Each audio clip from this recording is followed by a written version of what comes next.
But everyone has a different story to tell. Shell, which says it's losing its... The Tampa market. Spiral rise. In Northeast Africa, precisely on the horn of Africa. The local farmers.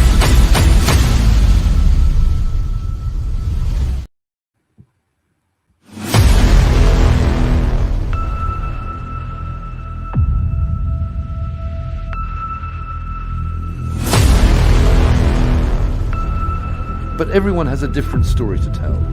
Shell, which says it's losing its... The Tampa market. Spiral rise. In Northeast Africa, precisely on the horn of Africa. The local farmers.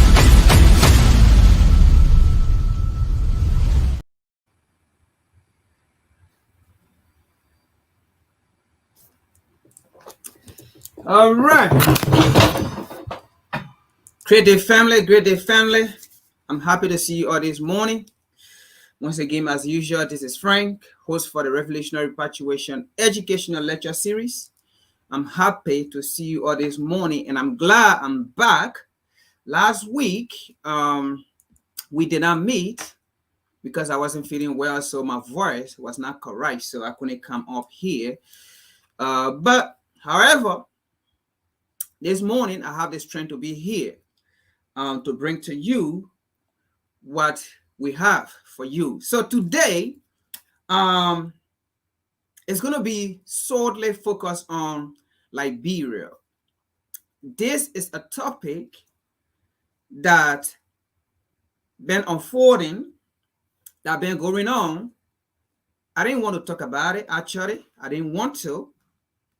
But as time went by, my spirit kind of led to it to talk about it. And our forefather told me to come and talk about it, and they directed me on how to talk about it. So, however, this morning we are here. So the topic for today, it says, why the United States Treasury sanctioned 3 government officials of Liberia. Why? Because this is a $1 million question that we've been asking, and we've been asking the United States Treasury to give us the reason. And the United States Treasury have yet to come out to give us the reason. However, today, I am here to give you the reason based on what I saw. Based on what I saw from them, and based on what they wrote, okay, and based on what I have researched, I have come to understand. So I'm going to give you the reason why they were sanctioned. And also we'll be dipping into why the United States ambassador to Liberia is undermining the Liberian democracy. Now, if the ambassador of the U.S. to Liberia says anything, that is the mouthpiece of the United States outside of the United States in foreign country or in other countries. So therefore, the United States is undermining the Liberian democracy. If the ambassador of the United States to Liberia says anything, that says the United States. If the United States ambassador to Liberia says anything, that says Joseph Ara Biden. If the ambassador of Liberia or the ambassador of Liberia to the United States says anything, that says Washington, D.C. Henceforth, the United States is undermining the Liberian democracy. How? That is why we are here to tell you today. Before we get into it, I just want to say thank you for being on here. Thank you for your contribution, let's say. Thank you for subscribing. Thank you for sharing. Thank you for being part of WCC. I am not going to disappoint you this morning. If I have ever did, and which of course I know I haven't, but today I am not going to disappoint you. Share the life. Today, I'm going to speak to the American government because the ambassador in Liberia served as the mouthpiece of America. I'm in my spirit today. Our forefather directed me to talk about this. Share the life. It's going to be fire. And I hope and I wish McCarthy sees it. And I throw McCarthy the challenge, the American ambassador to Liberia. I will want to debate with him based on what I'm saying here today and based on what he's been lamenting around. I will want to debate with him the day I'm in Liberia and he's still the ambassador. I will want to debate with him the day he's in America and I'm still in America, which of course I know they will not debate with people like us. They will always call entertainer to debate with them because those entertainer, not to say I disrespect them or I'm disrespecting them, but they do not know the subject matter as to how they need to debate. So they're not going to come for me. But the day I'm in Liberia, I will take upon myself, I walk to that embassy and I will want to sit with him to educate him. So ladies and gentlemen, today, what I'm going to say here, it shouldn't bring any hard feeling. I know some of our brothers and sisters, let me put this, I am a Pan-Africanist. So I am coming with a Pan-African views. All right? So if you are a Pan-Africanist, you're going to understand. This is not about our brothers and sisters that left from here, they went to Liberia. That is not to say I'm going to bash them, but I am going to speak according to history. And I don't blame them. I'm not going to blame them because they were slaves at that time. It's just like in America here, right? Doing slavery. Bear with me. We'll get to the issue. It's just like in America doing slavery.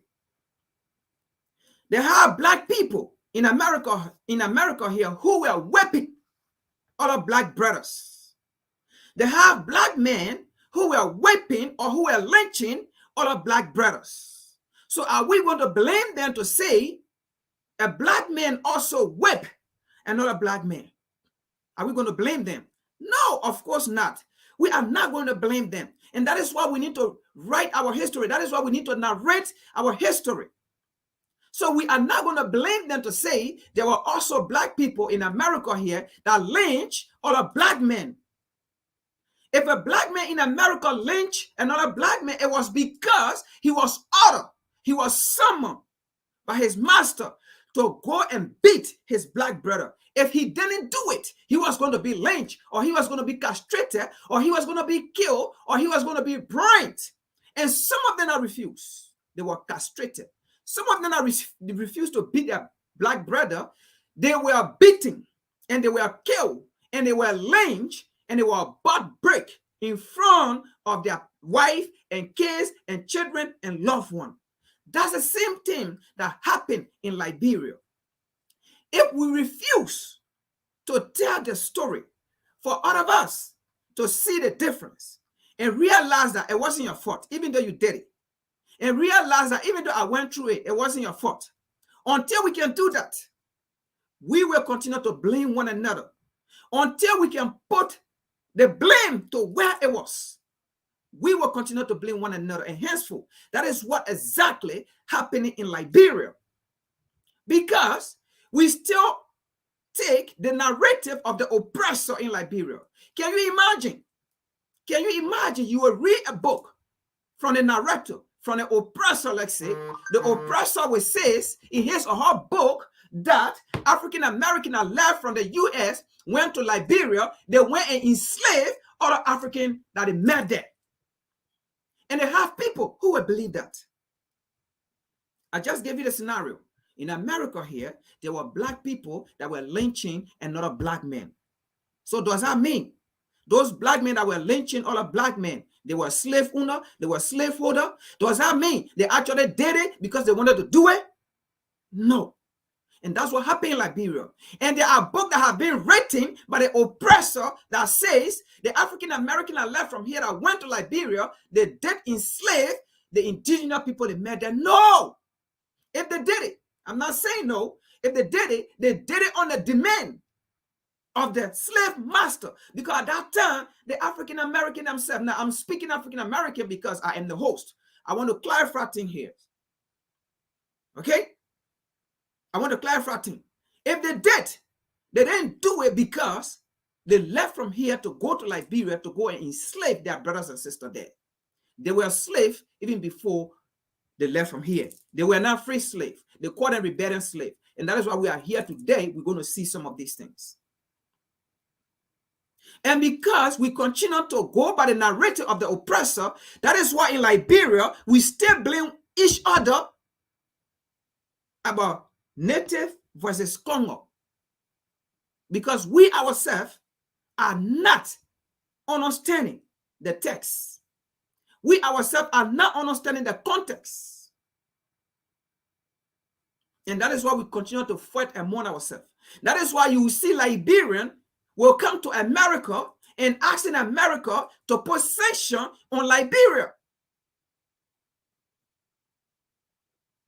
How can a Liberian advocate for sanction to be put on Liberia? That's the same thing I'm talking about here.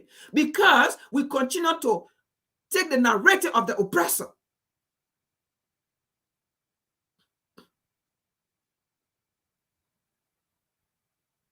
Let's get into it. So if I'm speaking this morning, I don't want you to be hurt. I am speaking based on history. And I'm going to put the fault to where the fault is. All right? Let's get into it. So, the first issue we're going to mention here, or we're going to talk about here, is the United States Treasury. We're going to talk about the 3 government officials that were sanctioned. Did the 3 government officials got sanctioned by the United States Treasury because of corruption or because of the United States selfish interest? Now, let me make this clear. I do not support corruption, and I will not stand for corruption. Again, let me make this clear. I do not support corruption, and I will not stand for corruption, especially in corrupting my own people, especially in oppressing my own people. I will not stand for it. Henceforth, that is to say, I am not here either to talk in favor of the 3 government officials. That is not my stand. I don't know them. They do not know me. They do not pay me. And I'm not getting paid from them. But I am here to speak as a Pan-Africanist. I am here to speak as a nationalist. I am here to speak as a Liberian. And I am here to speak not to compromise Liberia interest for anybody interest because of politics. That is my stand.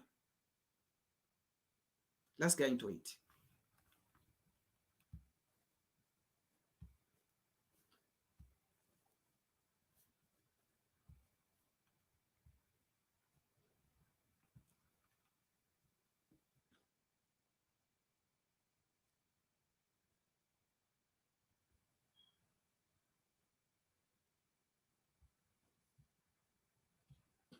All right. So, I am not going to take the research from any place. I am going to take it from the United States Department of Treasury. I am not taking it from nowhere, because this is not to say I took it from a Liberian journalist or a Liberian writer or author that framed the story. No, this is taken directly from the U.S. Department of the Treasury. What they wrote, okay? What they wrote. Let's get into it. So we're going to take it pieces by pieces. Now, before we get into that, I want to read something to you from the Bible here. So let me go here first. All right? Bear with me. Bear with me. I want to read something for you from the Bible. There's Bible here. Because that is what we're going to do today. I'm also going to preach. There's Bible right here. Now, if you ask a pastor will tell you this Bible is the most knowledgeable book in the world. This Bible gave you wisdom. If you want to get wisdom, read this Bible. That's what it will tell you, right? That's what it will tell you. If you want to get wisdom, read this Bible. You will get wisdom. If you want to get vision, read this Bible. You will get vision. If you want to get direction in life, read this Bible. You will get direction. If you want to walk straight in life with God, read this Bible. You will walk straight in line with God. Then the question becomes, why in Africa, with all those ravens, all those deacons, deaconess, all of them, all those preachers, why Africa is not standing in the right place? What African people are not standing in the right place? What African people are the most beggar continent in the world? What African are the most beggar people, race in the world?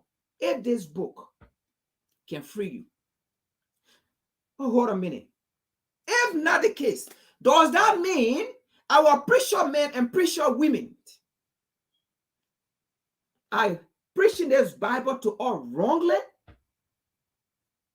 Does that mean our preacher men and our preacher women are preaching this Bible, this book to us wrongly? Folks, under no circumstances you should go to a theological school before you can understand the Bible. Because those that have gone to theological school and graduated, they themselves do not understand this Bible. They themselves do not understand this book. They went to theological school and they spent 4 good years, wasted years. And they came out being indoctrinated. Who gave them certificate? Who gave them certificate to come and preach to you? Who gave them the curriculum before getting a certificate? The same men that oppress you gave you the curriculum. The same men that dehumanize you, that enslave you, that colonize you, teach you, indoctrinate you, and then give you a certificate and say, now you can go ye into the world and preach accordingly to the will of your oppressor.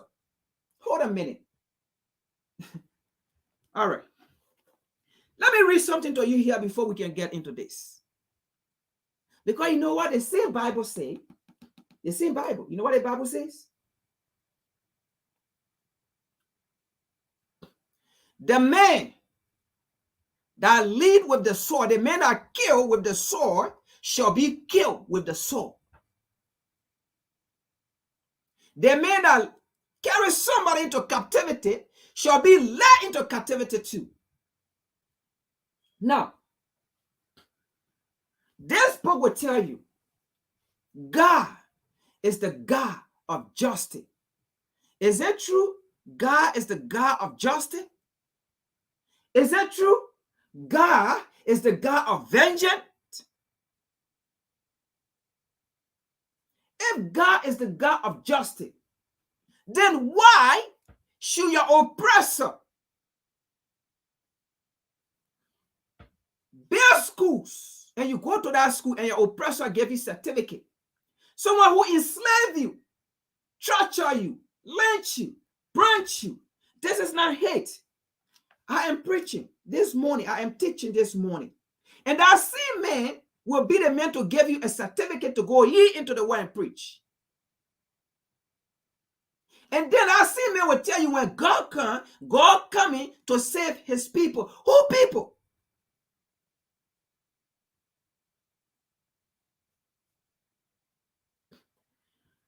Folks, the time has come that this Bible, you do not have to go to theological school to understand this Bible.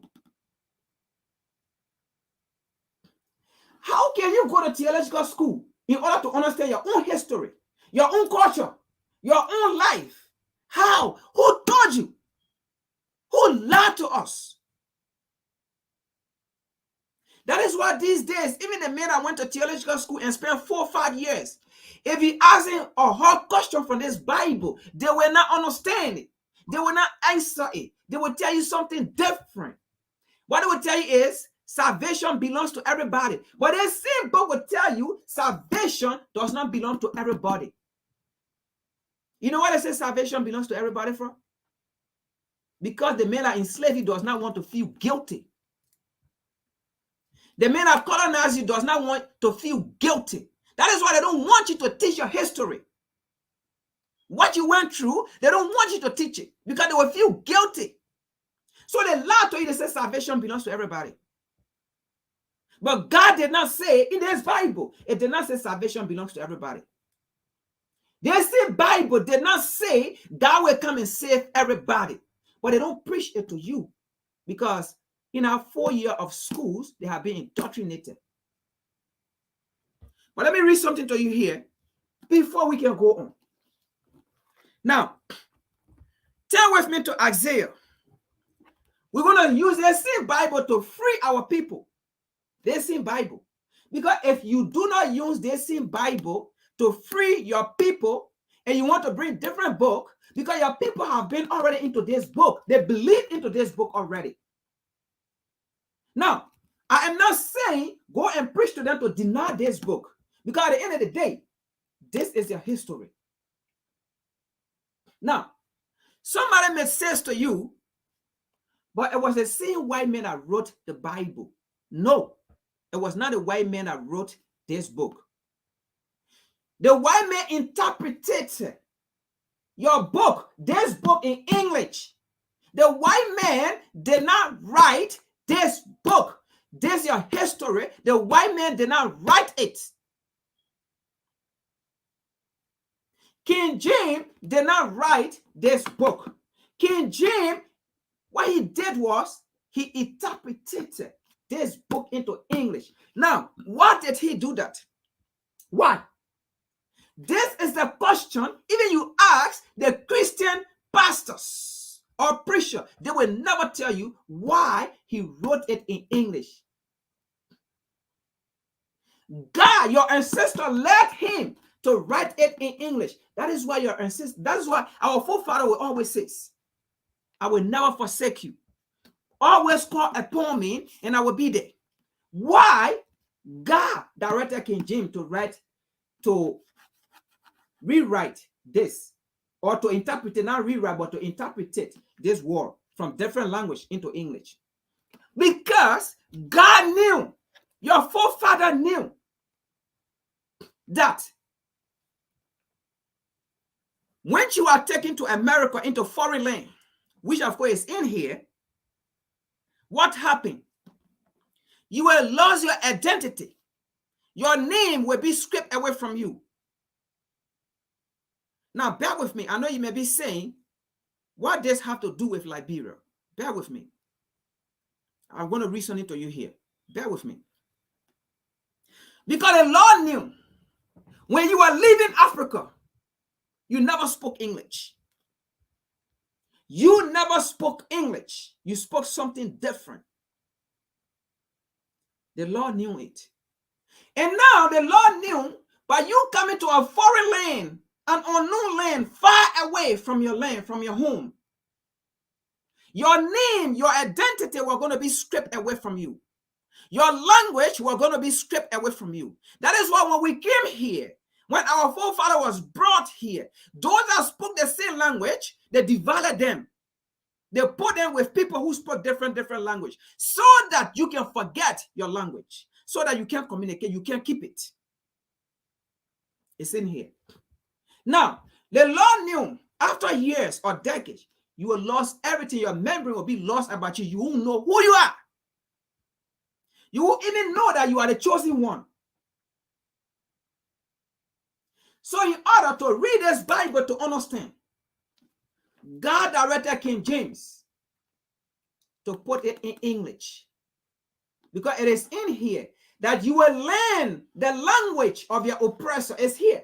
You will learn the language of your enemies. Who did the Bible refer to as enemies? It was not anybody from the bush. It was not anything from the sea. No, it was another human being. It was another human being that God refers to as enemy. And they say you will serve your enemies. You will take the names of your enemies. You will take the identity of your enemies and you will serve your enemies. Who are we still serving? Who names do we have? Who identity do we have? So he wrote it in English so that when everything had been lost from you, the language you once spoke to understand who you are, it will be gone away.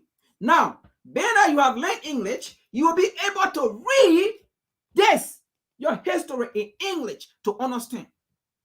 That was why King James was directed to read this thing in English. Now, you may say, I don't understand what I'm saying, right? Now, I will show something to you here today. Then I will ask you a question.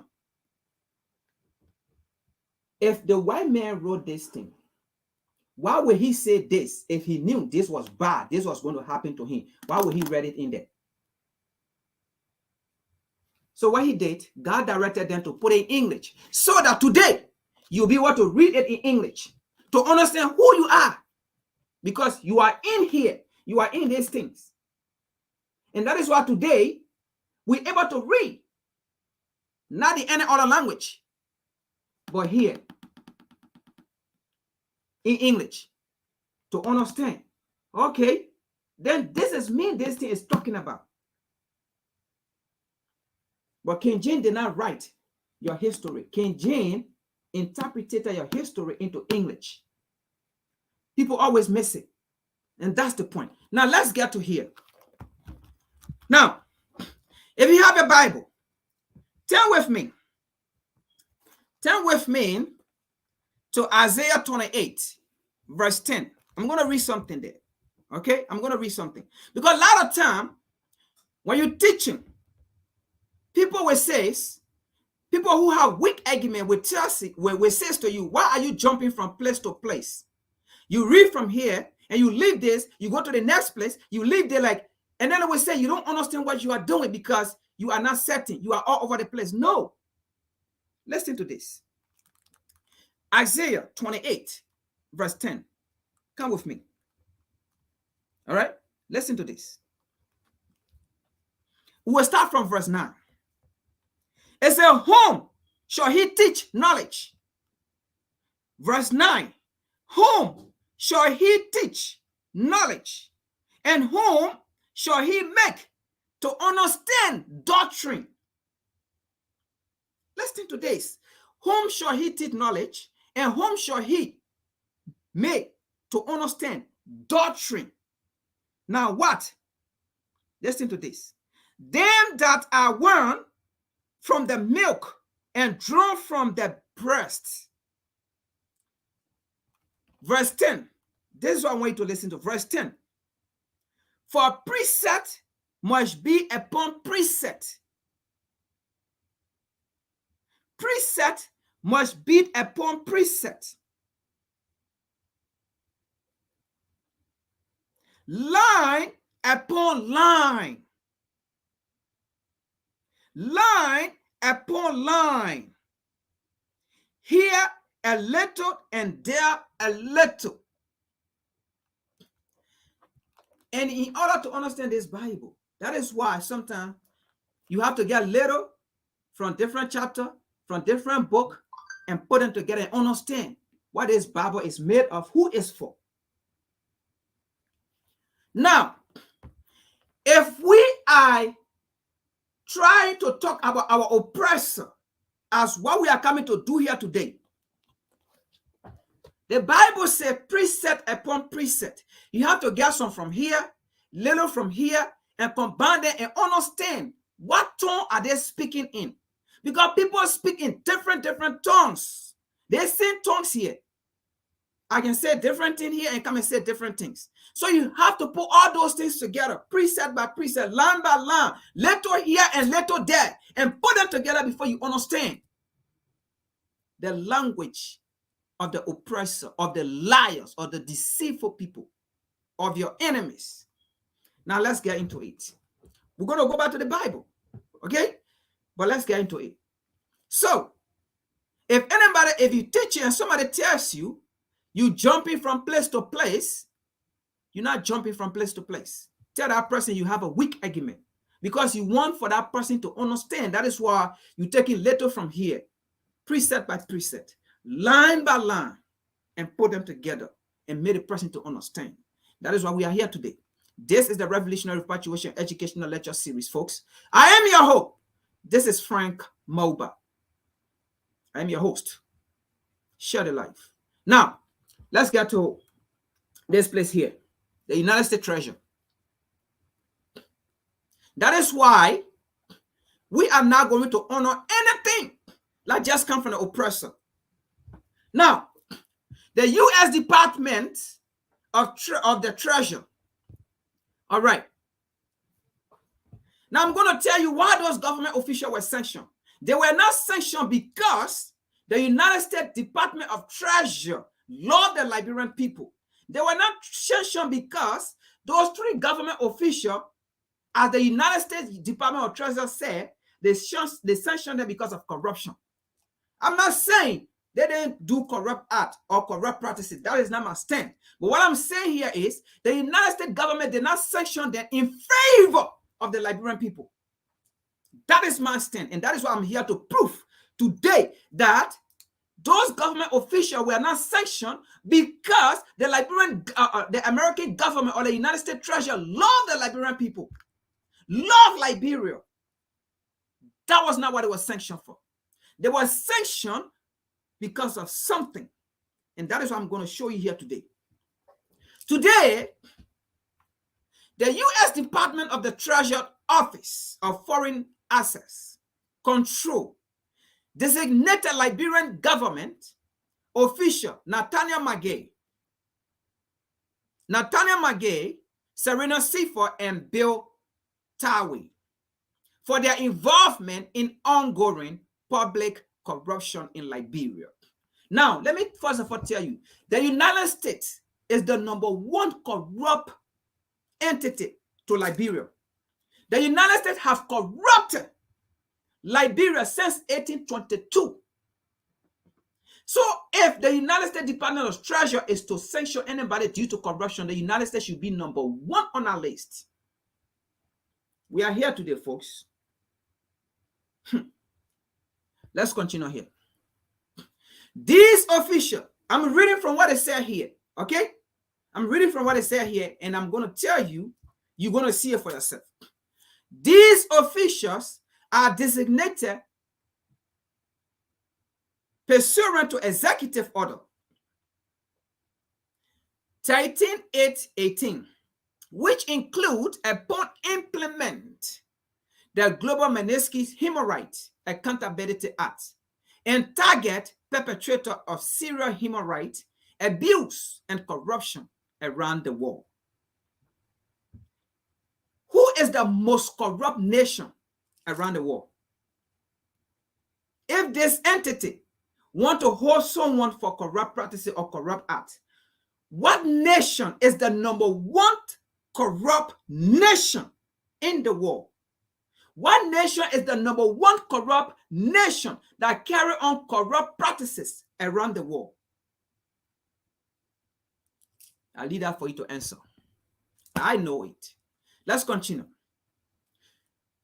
The United States Department of Treasury said, through their corruption, these officials have undermined democracy in Liberia for their own personal benefit. Now, let me read something to you here first again before we can continue.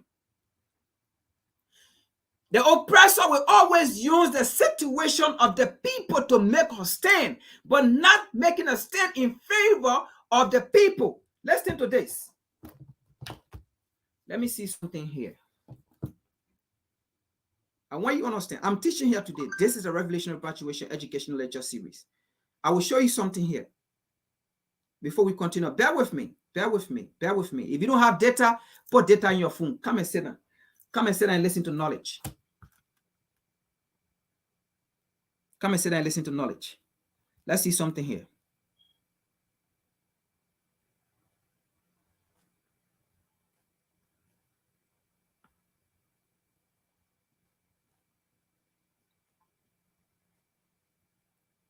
No, this is not what I want to bring first. Let me see here.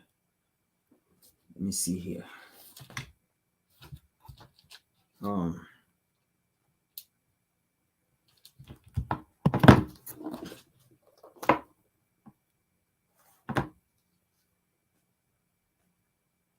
right. So I want to read something from Psalm. All right. So we are getting to somewhere.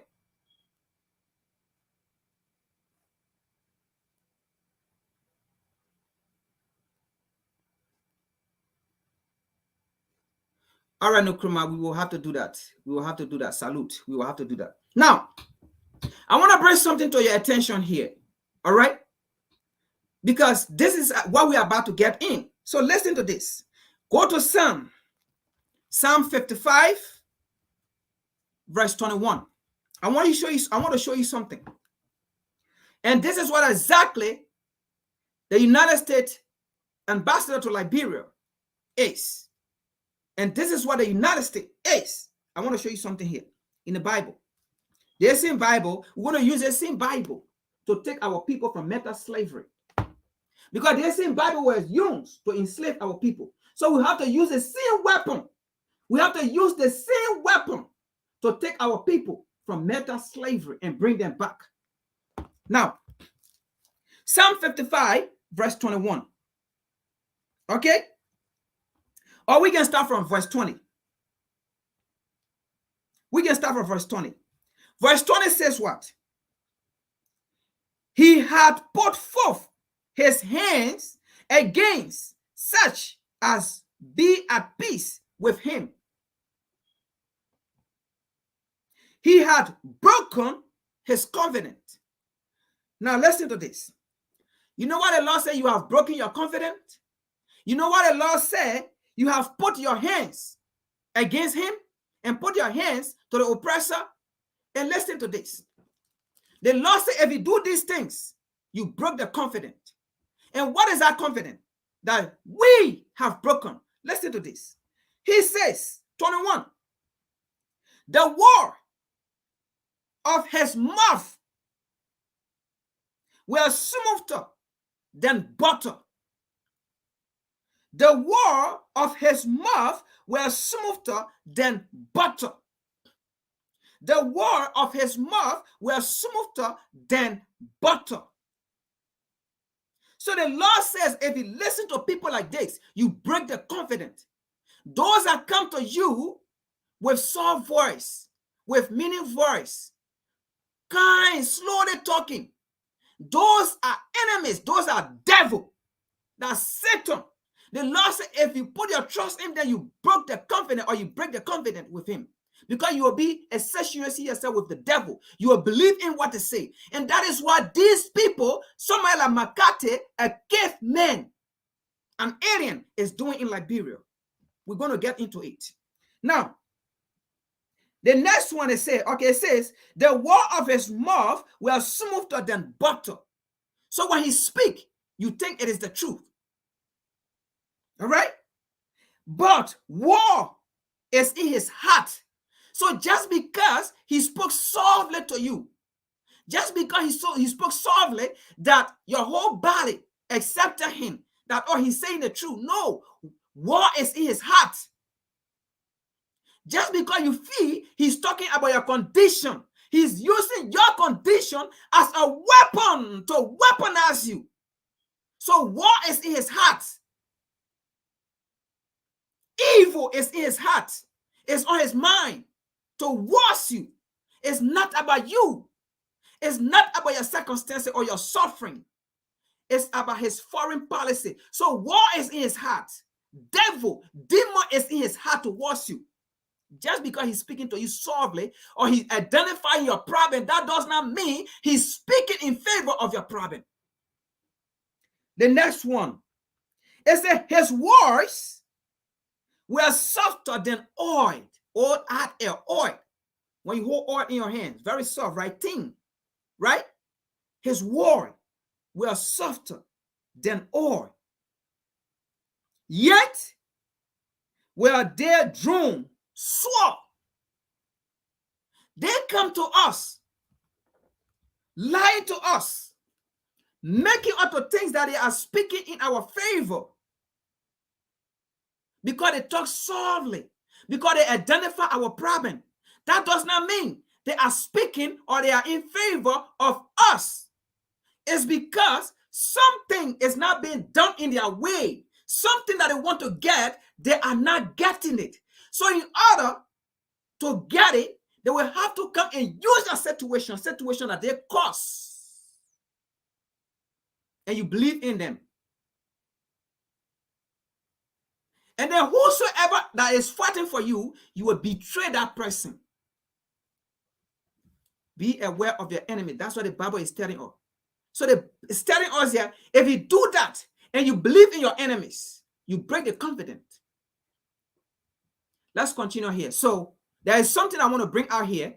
That's why I'm bringing this. So now, so you see here, through their corruption, these officials have undermined democracy in Liberia for their own personal benefit. Now, if you are not smart, these worries as a Liberian, you would think the United States Treasury or the United States is talking in your favor because you hear corruption. Because you heard the word corruption.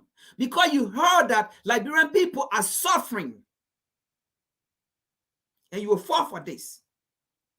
The Bible says, our forefathers said we should be careful with them. People like this. Let's go as far. They said, Honor Secretary of the Treasury for Tourism and Financial Intelligence, Brian E. Nelson. Treasury designation today demonstrate that the United States remain committed to holding corrupt actors accountable and to continue support of the Liberian people. This alone, who don't want for somebody to fight for them? Who? Not me. I will want for somebody to fight for me if I can't fight for myself. But not in this case. What does the United States know about corruption in Liberia? What does the United States Treasury know about corruption in Liberia? Because since 1822, all the way to 1980, the United States government have appointed Liberia financial minister. Okay? From America here. America, Washington, D.C. have been appointed since 1822 our finance minister. They were being appointed by America. They were white people. So what does America know about corruption? That is why Liberia is poor like that. Because these white folks were being appointed by the United States government since 1822 as finance minister in Liberia. All the way to the 1980. Then what like America know about corruption when it comes to Liberia? Is that today America want to talk about corruption to fight for Liberian people? Now, that is strike one that says Liberia was founded as a place to transport free slaves. That is strike one. If it was a place that was founded to carry free slaves, why America was appointing white people in Liberia since 1822 as finance minister all the way to the 80s. They've been controlling our finances. Strike one. It was not a place founded to carry free slaves. It was a place founded as a place for America to have as a territory, to have as a colony on the African continent. Strike one. It was not a place founded to carry free slaves. You said they were free. And then you took them to Africa. And then you went and superseded over them. You went and supervised them. Is that being free? Strike one. That is why we need to have our history clear. So I'm going to be speaking here. So don't think I'm hating on African American. Now, I'm saying African American because I want to give distinction, but they are not African American. They are African. I want you to understand something. So don't think I'm hating on them. I'm not hating on them. We got to get a history clear. So that notion that Liberia was not colonized, they're defining what colonization is. You having your financial minister, a white man that was been appointed, white people been appointed since 1822 up to the 80s, 1980s. You know how many years is that? Your treasure is being controlled by foreign people. It's being controlled by America. And you say you are not a colony? Define me the colony. These people think we're stupid, that we will not read and try to comprehend and understand. That is why I am ready to debate with any of them at any time. Or they think we will be colonized, our mind and brain will be colonized forever. Strike one. Let's continue here. So the United States know nothing about corruption because she is the #1 corrupt nation in the world, corrupting other nations. Be with me, folks. I'm not speaking for any government official here. I am a Pan-Africanist. I'm speaking with a Pan-Africanist view. I'm not supporting any political party here. So if you are Liberian, maybe you think I'm not speaking in favor of your political party because you favor the sanction against those government officials, you will be getting the message wrong. I'm not speaking for those government officials. I don't support corruption. Maybe they did a corrupt act, but I am telling you, they got sanctioned not because the United States love Liberian. That's why they sanctioned them. It's because the United States did not get her own bargaining. Come with me. I say I'm here to prove to you today. Be with me. We might take some long time, but be with me. Corruption has long undermined Liberia democracy and its economic. I hope they know that because since 1822, America introduced corruption in Liberia. Even our natural resources from 1822, they were being controlled by appointees of the American government from America here. Our resources were being controlled by American appointees by Washington, D.C. since 1822.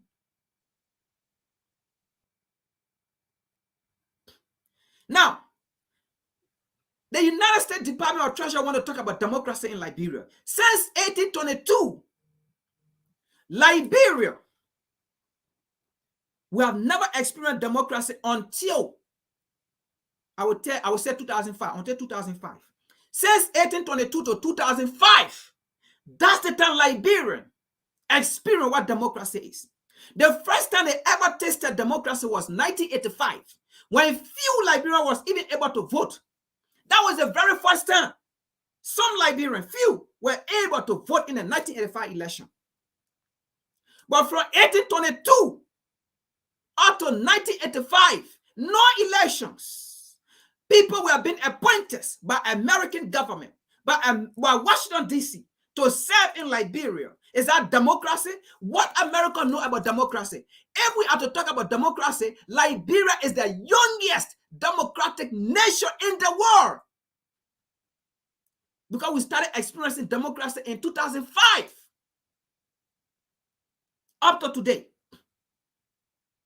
So what America know about democracy? So America is defining democracy based on her influence into that country, based on what she tell the people to do and the people do it. Is that democracy? Because we never had election in Liberia anyway. Up to 1985. We never had election. Since 1822 up to 1985, we never had elections. Government came into power appointed by America. That is why when we have our so-called independent, again, that is strike two. Liberia was not founded as a place to carry free slaves. That is strike 2. Because government of Liberia have been appointed by Washington, D.C., by American government. Strike 2. Liberia was a colony. It was not founded as a place to carry free slaves. How you carry free slaves somewhere? Then you go control over them. You go have control over them. The same thing you are doing to them in America, you carry the same behavior and treating them, they never have freedom. In Liberia, strike 2, it was not a place founded to carry free slaves. They used free slaves to colonize the land. The same way they use free slave here to lynch other black men. That's what happened in Liberia. They use them to suffer other black people in Liberia. So we are not putting the blame on them. We are putting the blame on America.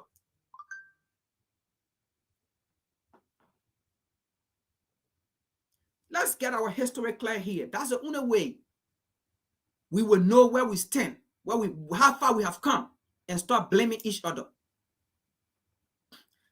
Strike 2. Liberia was not founded as a place to carry free slaves. Now, what is strike 3? Strike 3, 1822, who was the governor in 1822? Judy Ashman. Was Judy Ashman an African American? Was Judy Ashman African American or a white man? Appointed by Washington, D.C. Don't say he was appointed by the ACI, because the ACS was nothing. The ACI was just a face. It's just like you have a magazine and you have a story at the magazine. Does that mean because your name is at that magazine, that's an important story? No, there are deep story in there. It's like you go apply for a loan or for an insurance. The policy is written very tiny that you can't even see. But that's the very important one. So the ACS was not nothing. Even a came a time history tell the ACS has problem with the United States government because every decision was coming from Washington, D.C. And the ACS was comprises 3 groups of people: the churches, the religious group, and private entrepreneur, and Washington, D.C. People are working in the government. So Judy Ashman was appointed governor in Liberia, 1822. If he said Apple was a land creator to carry free slave, are you telling me the free slave are when they couldn't govern themselves, they couldn't rule themselves? You have to put a white man, another colonizer over them to control them? Strike 3, Liberia was now founded as a place to carry free slave. Because when you send them there, you carry a white man to become governor, to supersede them, to tell them what to do in our land. To put fear in them. Don't forget you are still a slave. We can still take you back to America if you misbehave, if you don't do what we tell you to do. Strike 3. Liberia was now founded as a place to carry free slave. The free slave or the rebellion slave were used as a settler colonies for America to settle down there. Strike 3. When Thomas Buchanan died, when Judy Ashman died, who did they carry there? Thomas Buchanan. Another strike 4. When Judy Ashman died, they did not put a black man there, or black men did not ascend to power. Thomas Buchanan went there. Strike 4. Who served as a second governor? Is that a land to carry free slave? Why did you go to colonize the people? Why did you go become governor over them? Why did you go rule them? You rule them here and you carry them to Africa, then you go rule them. Let's get our history clear. Let's continue. So like America does not know, if anybody is to talk about corruption in Liberia, it's not America, because America stands no chance.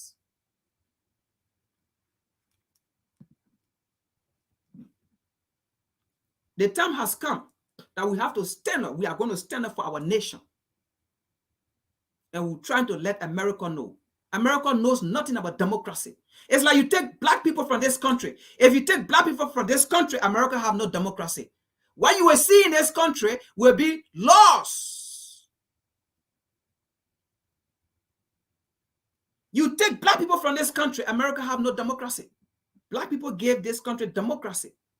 Because everything you see, black people fought for it. Everything you see put in place, this law, this, that, black people put it there. Because they were fighting against laws that were put in society against them. Let's continue here. So I'm going to go and follow down. Okay. Now, we have seen that, right? Now, I want to go, I don't want to take long here. We have seen that. So, I'm just letting you to know. I mean, there's something down here I don't want to, hopefully I shouldn't leave it. All right. So, let's read from here. There is something I want to read. Because the United States Treasury tried to align herself with the opposition. Now, and if you see America or the colonizer or the European or the Westerner align themselves not with the government but with the political party or with the opposition in a country, that should tell you what is going on within our country. Because under no circumstances America will have her will with the ruling government and then sideline with the opposition. Why would they want to sideline with the opposition when they are aware of in a ruling government are being protected? Why would they want to compromise their interests? Those government officials were not sanctioned. I'm not saying they were not corrupt, but they were not sanctioned because of our interests. Now, let's read something here. I don't want to skip something. I want to skip something here. Now, corruption has long undermined Liberian democracy and its economy, robbing Liberian people of funds for public service, empowering illicit actors, degrading business environment, and damaging the rule of law and effective governance in the country. Liberia have never had effective governance since 1822 up to 2005. Liberia have never had effective governance since 1822 up to 2005. It is from 2005 onward coming on. We're even experiencing governance. I'm not saying it's perfect, but we're even experiencing what governance is, what government is. So Liberia, in this context, Liberia is the youngest democratic nation in the world. Let's continue here. These designations reframe the commitment of the United States to hold corrupt actors accountable. The United States is a proud and dedicated partner and friend of Liberia, quasi-friend, and stand with the people of Liberia in support of democracy and the rule of law, and will continue to promote accountability for corrupt actors, regardless of their position or political affiliation. I just read the Bible to you, right? Be careful, because their words are softer than butters. Their words are softer than ore, but war is in your heart. Sword is in your hand against you. Be careful of these things. They're going to use their situation that they cause. They're going to use it to get you. If their will are not being met, that is why exactly the United States is doing here. Since when have the United States talked about rule of law in Liberia? Because since 1822, we never had rule of law in our country. We never had good governance in our country since 1822 until 2005, before we even experiencing anything like rule of law, before we are even experiencing anything like freedom of speech. Since 1822. But America have held Liberia captive. Is that freedom? We are ready for them. I didn't want to talk about this, but the Spirit led me to talk about it. And they are leading me. Trust me. Let's continue here. Where I was. All right. The United States is also committed to working with the people and government of Liberia to alleviate countering corruption in a priority, including by bolstering public sector anti-corruption capacity and reviewing and re-evaluating criteria for bilateral and multilateral assistance. Listen to this. For re-evaluating criteria for bilateral, something in between here. What is going in between here? Has Liberia lost interest in America relationship, bilateral relationship? And then America is talking about we have to re-evaluate. Listen to this. They wrote this. It's coming from their website. Does that mean Liberia have lost interest in America? Does that mean Liberia have come to realize her real problem in our country is America? So she have to turn away from America to go to other nations to sign bilateral agreement with them and see how they can get assistance to take them from the calamity America have put them in since 1822.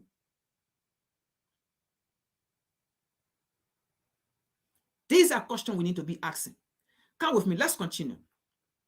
Including around transparency and accountability. Yes, America, you have now been transparent to Liberia. Because if you have been transparent, but now you're talking about corruption. Firestone in Liberia is the #1 corrupt entity in Liberia. Firestone has corrupted Liberian people since 1926. America, you are yet to talk about it. You will not talk about it because Firestone provides millions of jobs for Americans in America here. America, they say Firestone supported the killing and the destruction of Liberian. Because Firestone, according to her, there have been document proving Firestone was paying taxes. That's what she said. But Firestone was paying money to Chastera, who was then rebel. Chastera was not a government. Chastera was still a rebel. Firestone was paying money to Chastera to buy ammunition, to wage war and kill Liberian people. And when the data came out, Firestone said that was taxes she paid to Chastera. Who in their right mind will pay taxes to a rebel government? Who in their right mind will pay taxes to a rebel leader? America is here to question Firestone. Because Firestone is an American that's sitting here enjoying our resources and providing millions of jobs for the American. Because if you do that, American will go out of job. And it will be a burden onto America to have a lot of unemployment. And having unemployment means that the American government will lose revenues when it comes to taxes.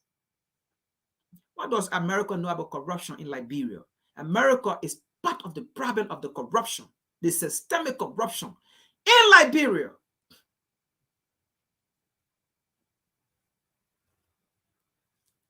Let's continue here. They say here, McGill is a state presidential affair and chief of staff to President George Weah. During his tenure in government, McGill has bribed business owners, received bribe from political investors, and accepted kickback for steering contract to company in which he has an interest. Now, folks, listen to what America is saying here. It's saying something in here. America is saying here, McGill did not take contract from them, but McGill took contract that McGill felt was in his interest. Now, let me tell you something. Contract that McGill took, let me tell you this. McGill did not take those contracts because it was in McGill's interest. McGill felt it was in the Liberian people's interest. But he left an American contractor out because he felt it was not in the interest of the Liberian people. That is what America is saying here. McGill took contract based on his interests, based on who he believed in. And if in that case, folks, McGill is right. What have America done since 1822? America have appointed our finance ministers. America has appointed tourists, how they call it, ministers, governors to the bank, governor of our bank. America have appointed all those peoples. White people have controlled all those entities, all those sectors since 1822. What did they do to Liberia? They haul up our resources. They haul up our finances in America here. Then who want to talk about corruption? Let's continue here. Be careful, because their words are smoother than butter. Their words are smoother than oil, but war is in your hand. Sword is in your hand. Guns, weapons are in your hands. They said McGill has manipulated public procurement processes in order to award multi-million-dollar contract to a company in which he has ownership. Now, and we have asked America to tell us which company in Liberia that McGill have ownership in. They are yet to provide those companies. Because if America believes that you are innocent until proven guilty, we have asked America to come out with the name of those companies that McGill have ownership in. America have yet to come out with those companies. But if these were American companies, I can tell you, if these were American companies that McGill has share in, America was never going to sanction McGill. They were never going to sanction McGill. But what is the name of those companies that the United States Treasury is talking about? They never mention any of those names here. What that tells you, opposition gave this information to the United States Treasury, because in the first place, the United States Treasury accepted this because McGill was not in their interest, as they stated it clear. McGill signed a consensual agreement that McGill feel he have interest in. Let's continue here. Let's continue here. Now, including by buying emergency procurement processes to rake contract bid. So you see here, McGill is credibly accused of involvement in a wide range of other corrupt schemes. McGill is what accused. That does not mean he's guilty. Then why the United States government already put sanction on it? If he's been accused, he's not yet guilty. If he's being accused, prove to us why you find him guilty then. Prove to us that he's guilty. You accuse him. He has been accused. Who accused him? You see how the United States government is biased when it comes to Liberia, situation and problems? Let's continue here. I'm not speaking for McGill here. I am speaking based on education here and looking at the context of which America is speaking from. This is about Liberia. If you don't understand and you think this is about political party, I don't care. This is about Liberia. It's not about America. It's not about any political party. We're not going to compromise Liberia interest for anybody. It was then, but not now. Now they say here,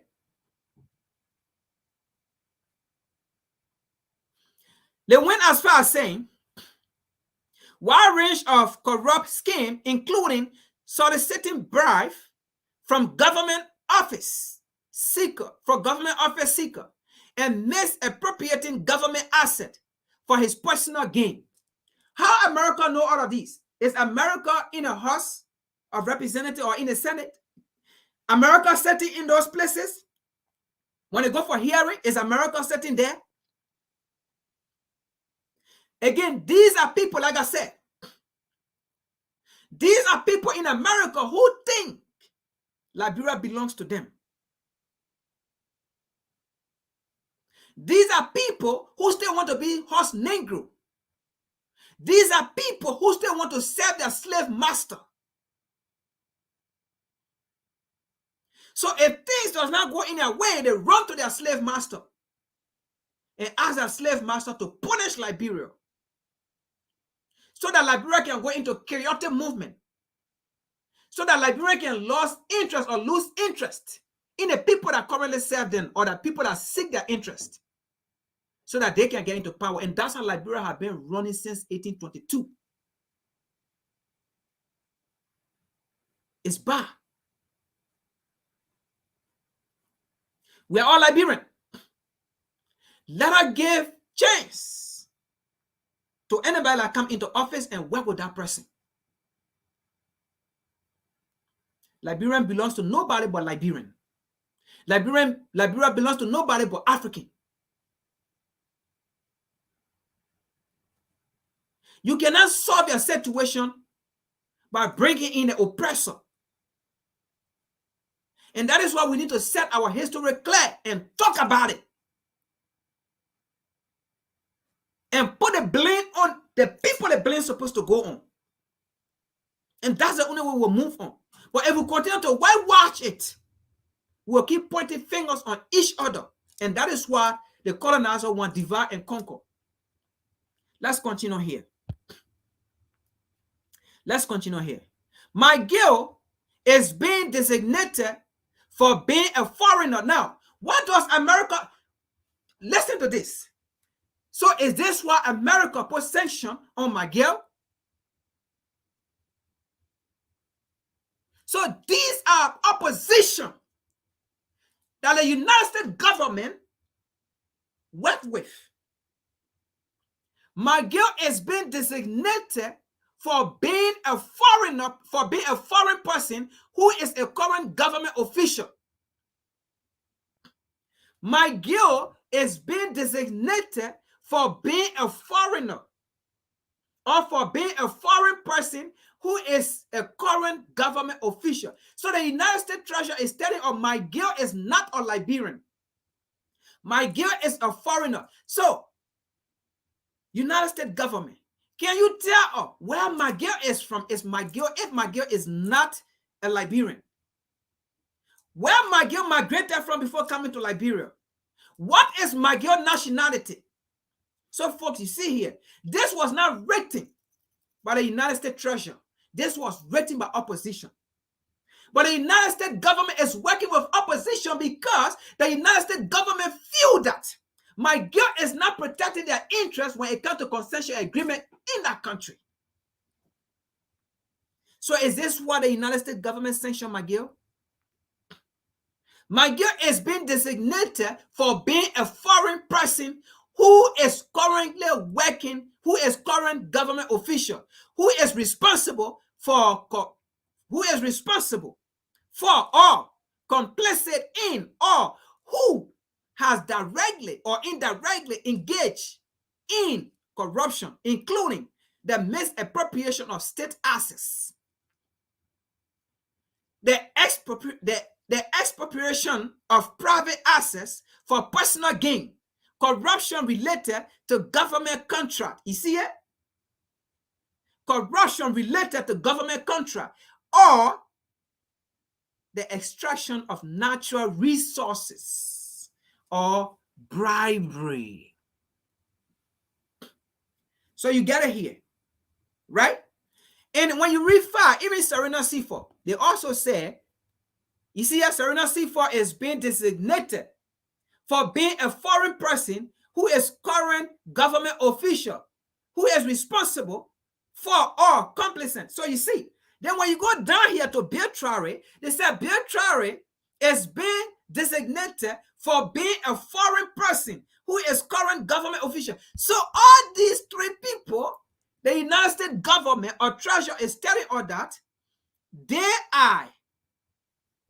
are foreigner working in government in Liberia. Folks, do you understand here? So you get the narrative here.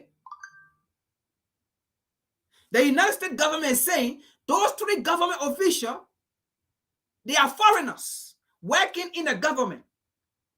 But listen, the Liberian Constitution says in the first place, okay, as long as you are black, you are Liberian. Only non-black cannot be citizen. As long you are black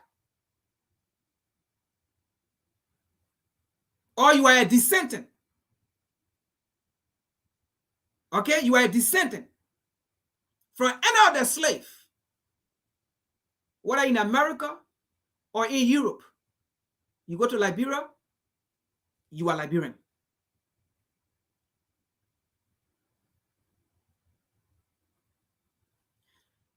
So, can the United States Treasury show us where these 3 government officials migrated from and it went to Liberia?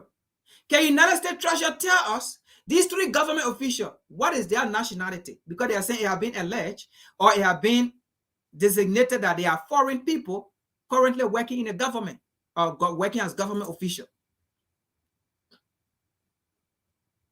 So, folks, you see what is going on here. Those people are not sanctioned or are not being sanctioned because America is working in our interests. Now, let's get to the next place to prove to you that America did not sanction those people because of Liberian people interests. It's because of America interests. Let's get to the next article and see here what I'm talking about. Let me take this out. Let's get to the next article.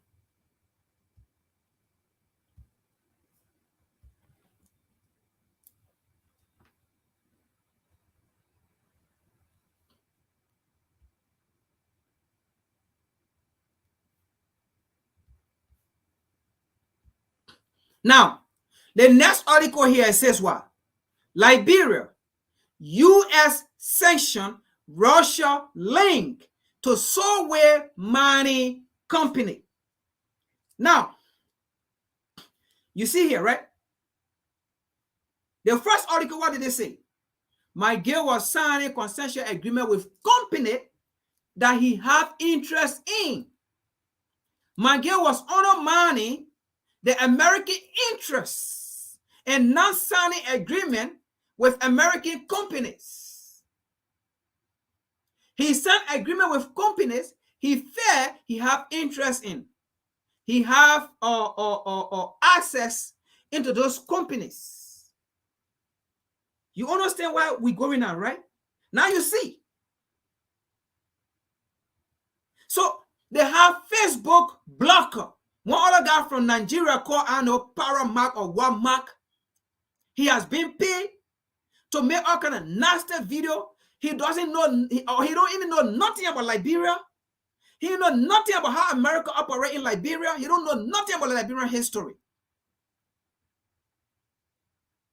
But came out saying all kind of a nasty thing about Liberia. About the U.S. Department censuring 3 government officials. He knows nothing about Liberia. He knows nothing about how America operates in Liberia. He knows nothing about what America called democracy in Liberia is not democracy. He knows nothing about that. But it is so sad to see Africans reporting on something that the oppressor says against them. And they go on the side of the oppressor and make video in support of the oppressor.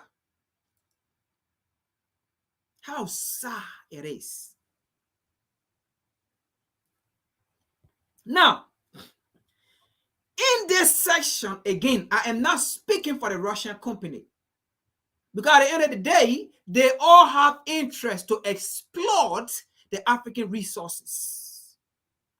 So this is not to say that, because somebody may say, then if he's speaking on this, then why can't we keep the United States? All of them, me, I don't want none of them to have link with our resources.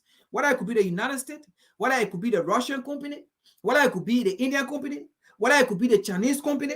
I don't want none of them to have link to our resources. If anybody is to have link to our resources, it should be Liberian. It should be African, period. Nothing less, nothing more.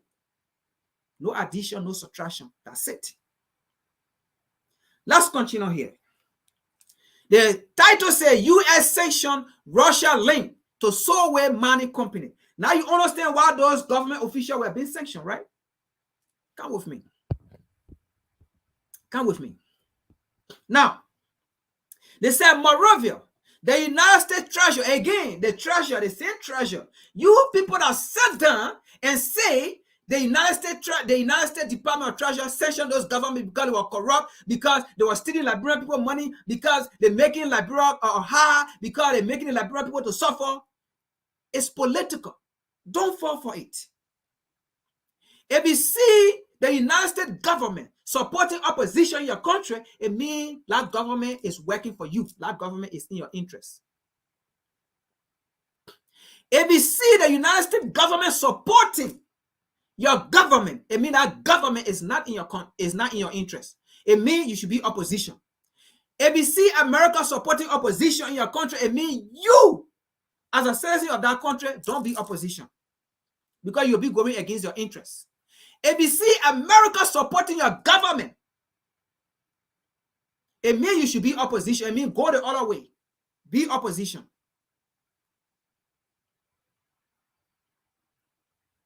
I know this may sound harsh, right? But that's the truth. The truth hurts. Nobody wants to hear the truth. And that is why the oppressor will always use her soft voice. That is why the oppressor will always use your situation to get at you. Because you don't want to hear the truth. You want to hear the lies. And that's why Liberians are good at gossiping. They gossip, then paying attention to their situation. Liberian men gossip. Liberian women gossip. Then discussing their situation, paying attention to their situation. They don't pay attention to the main problem. Because they gossip until they hurt themselves. To the extent they don't even know that they are hurting themselves. That is Liberia. Let's continue here. Moreover, the United States Treasury Department has issued sanctions on 2 companies and a Russian national link to Solway Investment Group engaged into mining operation in Liberia. Hello, now you see it? Did America sanction the 3 government officials for Liberian people? Now you see what they got sanctioned? Now you understand why they got sanctioned. Because America said, McGill were in the interest of signing concession agreement with company McGill have interest in. And McGill was leaving the United States company, or that's why exactly it means. Do you know how many companies from America here that have stolen our iron ore? They see iron ore that they're talking about here, that the sanctions, how they call it, Solway, and the sanction McGill and 2 other government officials. They see America here have exploited our iron ore since 1926. There's a company in Liberia currently called Acela. Take the meter from there. The Acela. Acela is an acronym of different group of companies that have come together over the years, that have emerged over the years and called Acela. Take the meter from there. Meter came in around 2006, I believe. Yeah. So take the meter out. But the Acela, there are different group of companies that have been operating in Liberia since 1902. One of those companies is from Pennsylvania, Bethlehem. One of those companies is from Chicago. One of those companies is from Cleveland, Ohio. One of those companies is from Texas. Go and do your research. What I'm saying to here, I'm not just saying it by mouth. This is research that I have done. I'm just talking. Since 1902, America used our iron ore and built her infrastructure Look at the roads in America. Look at America. Look at bridges. Look at skyscraper. Look at buildings. But look at Liberia. No road.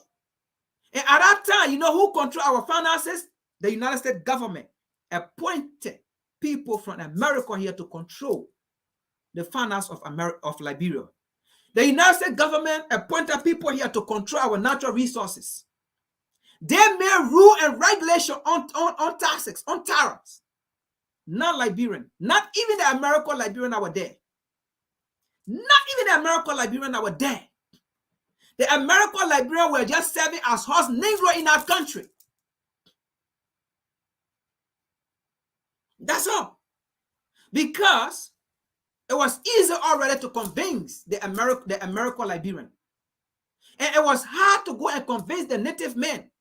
Because the American Liberian was already speaking their language. The American Liberian already felt that they are part of America. So it was easy to convince them.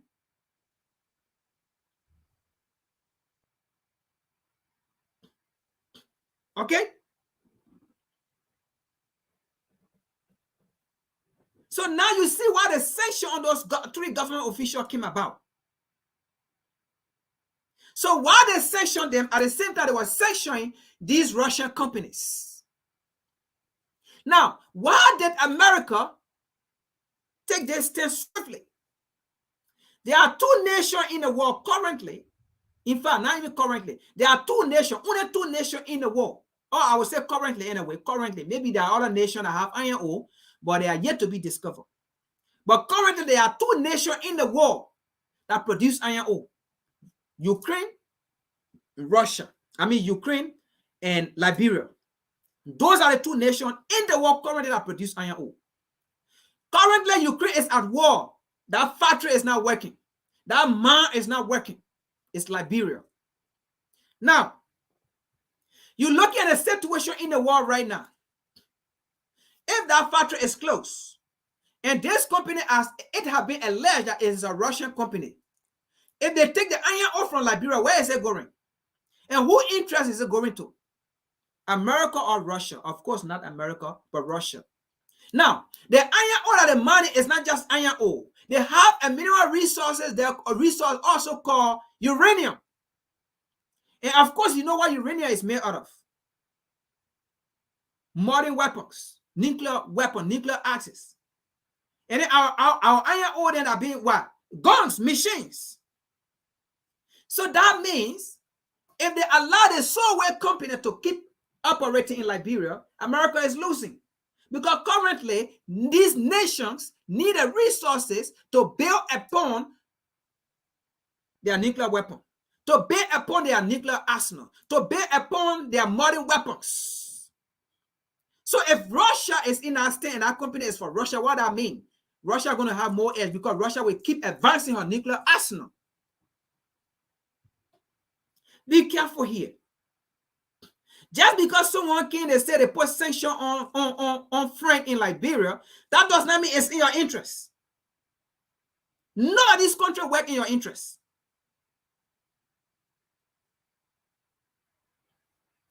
I hope you getting it. This is not about politics. So if you think I'm not speaking in your interest, or I'm not speaking in your interest as based on your political party line, I'm sorry. This place does not belong to you. Just leave. Let's continue here. Let's say Guatemala is a Central American country, south of Mexico, with an estimated population. No, I don't even want to read that. Let me get to the main play. The U.S. sanction were imposed on Compañía Guatemala is in French or something, or I don't know, but different language. Guatemala de Nacua Pro Nico and Maya Niqua Guatemala-based subsidiary of Solway Investment Group, which is also operating in Liberia. This Solway company, now you see it, which is also operating in Liberia, right? Now, Solway is the world's largest privately owned nickel producer in a sector dominated by public companies, turning over $1 billion and being active in the nickel business since 2003. So you think America want to go out of business here when they are not getting the iron ore from Ukraine? Why would their colony or their former colony have these resources that America exploited since 1902? So America is saying if anybody is to benefit, it should be America, not Russia or any Russian company, especially in this kind of a situation. Let's continue here. Why America did not put sanction on those countries? On those companies. Why America did not put sanction on the company from Bethlehem, the company from Chicago, the company from Ohio, the company from Texas? Why America did not put sanction on them when they were exploiting the Liberian resources, when they were exploiting our iron ore and uranium, bringing it to America, building America? Why America did not sanction them? Why America didn't talk about democracy? Hypocrite. Let's continue here. It is a subsidiary of Solway Industry, Swish AG, and has been lessened by the Liberian government. So you see, why they sanctioned them, it has been lessened by the Liberian government to undertake iron ore exploration, to accepting the existing location, quality, and quantity and quality of commercial value of deposit in the exploration area that cover approximately 56 kilometers, following an application for a mineral development agreement over the lessened area, which an objective to develop iron ore mine with production ramping up to 10 of iron ore for export in global market. Now you see here in global market. What does that mean? America is out totally. America is not going to compete. Russia going to compete on a global market. Sanction already on Russia. Russia already dealing with them when it comes to their gas. And then Russia have edge over there again when it comes to the iron ore and uranium. Russia controlled it again.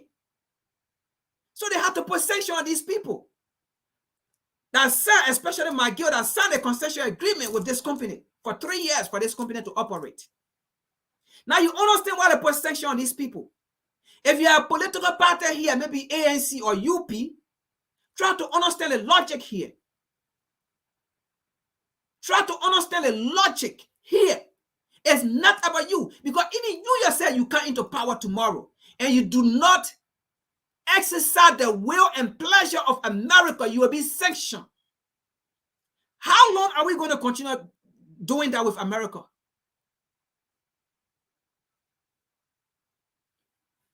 Let's continue here. In October 2019, the government of Liberia, by and through the Ministry of Mines and Energy, awarded Solway Mining Inc. a 3-year mineral exploration license, giving Solway Mining Inc. the right to exploit the mountain Mount Delton and Mount Bailey tenement, which are situated approximately 7 kilometers northeast of San Clay, Nimba County. By the way, that is my county. By the way, that is my resources. By the way, that is my iron ore. By the way, that is my uranium. That is mine. That's my county right there. So you see all these things going on here. This is something America been exploiting since 1902. So that sanction was not because of Liberian people suffering. America care less to do whether you suffer or not. Why can America put sanction on a Treasury company in or DRC Congo? If they really want to practice their so-called Magnitsky Act, why they can't put sanction on company from Asia in DRC, company from UK in DRC, or from Europe in DRC, even company from America here in DRC, even the so-called United Nations in DRC. Why they can't have the Manisky? I can't go post sanction on their so-called hypocritical organizations.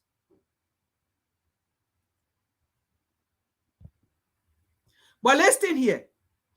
What the United States say here? I hope I see it.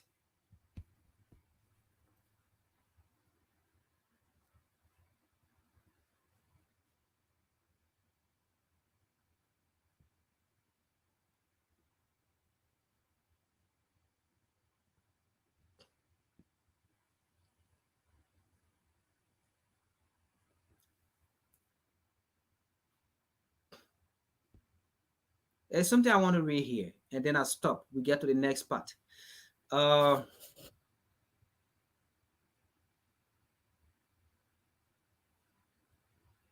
let me say read here to connect here. So it says, since then, the companies, which is a Solway, the alleged Russian company, right? Since then, the company has been developing an iron ore exploration project in Liberia for a few years and is now entering its new cycle of production. Maxima Senkot is the official representative of Solway Investment Group in Liberia. So you see, I mean, I don't know how I can explain this, but you see why they sanction the government official, right? McGill. And you see why they sanction this company. Now you see the correlation in there. You see how it relates? You see how it correlates? Did you see how it correlates?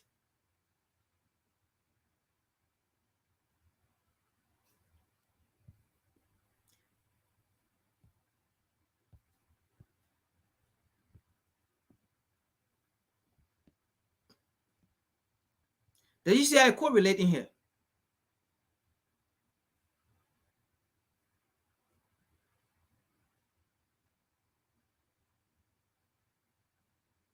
Now, see what America say here.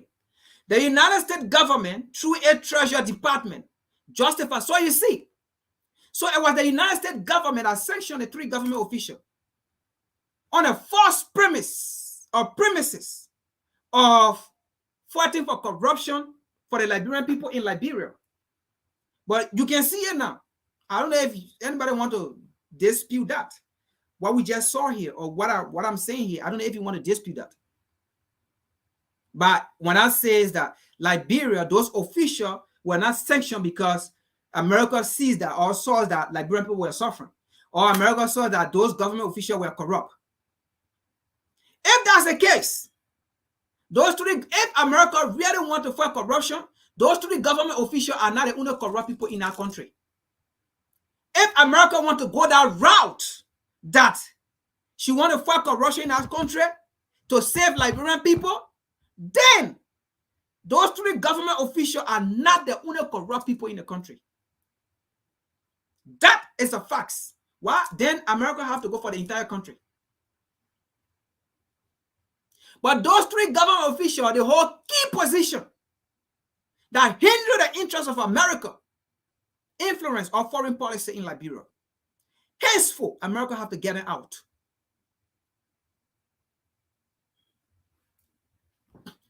The United States government, through a Treasury Department, justified that the action was taken to promote, listen to this now, you people that settle in Liberia there, oh yeah, America sanction is good because this was corrupt. America in our interest.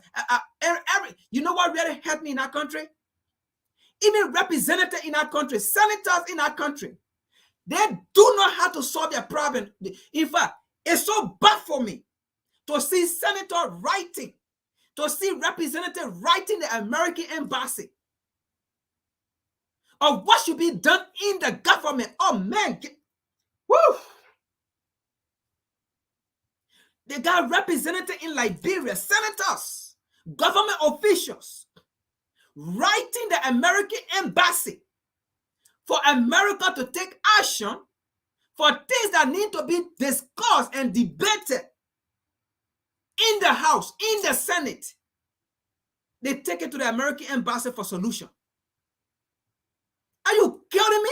Why are you in our country serving as a representative or a senator? Will American senators or representatives take their problem to the Liberian ambassador in Washington, D.C. or in New York and say, these are the things we're facing in the House or in the Senate, we can't solve it, we need you to come and solve it?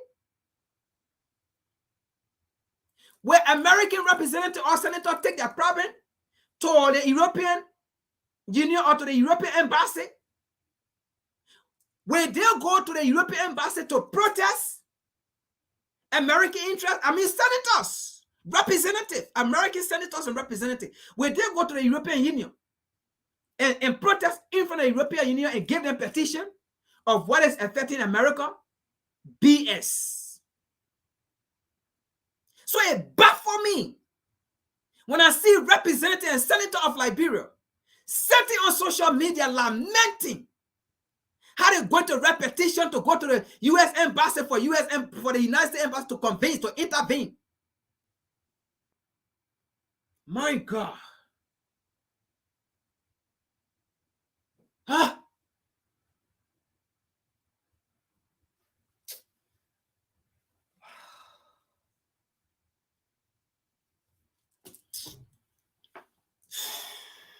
Let me continue here. The United States government, through a Treasury Department, justify. So you see, they do these things to you, they justify it. Justify that the action was taken to promote accountability for Russia link. Now you understand. Did they say was taken to promote accountability for the interests of Liberian people, the suffering people in Liberia? You understand what I said here? The United States government, through its Treasury Department, justified that the action was taken to promote accountability for Russian or for Russia-linked actors engaging in corruption. The United States also said, we remain steadfast in our commitment to identify actors or to identify acts of corruption that threaten the United States. Listen to this. That threaten the United States. Did they say that threaten the Liberian people? Did they say that threaten the Liberian masses? Did they say that threaten the Liberian people's interests? And you all sit down there whole day, people on Facebook bashing their own nation. Not even understanding the depth of these things.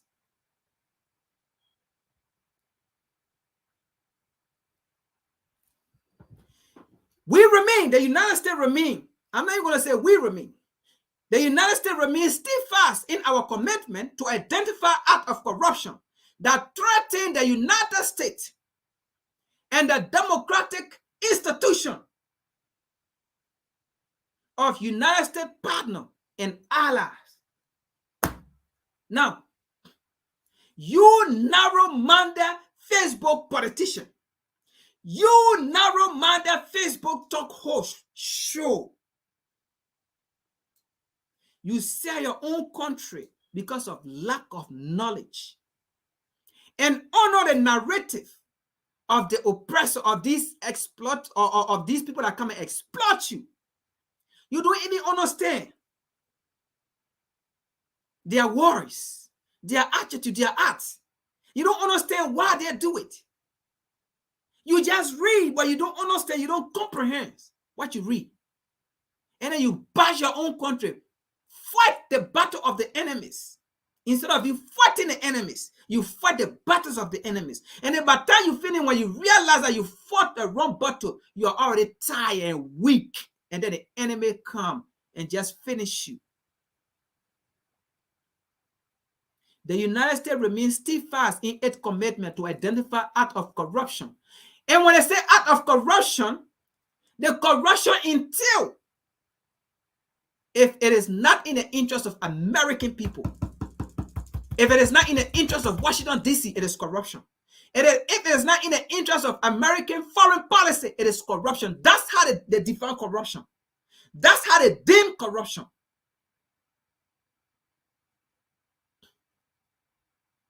And when they say democratic institution, if you are not a puppet to the United States, you do not practice democracy. If you are a puppet to the United States, you are a perfect democratic government. That's how they define democracy. If you are a puppet, then you are a perfect example of democracy.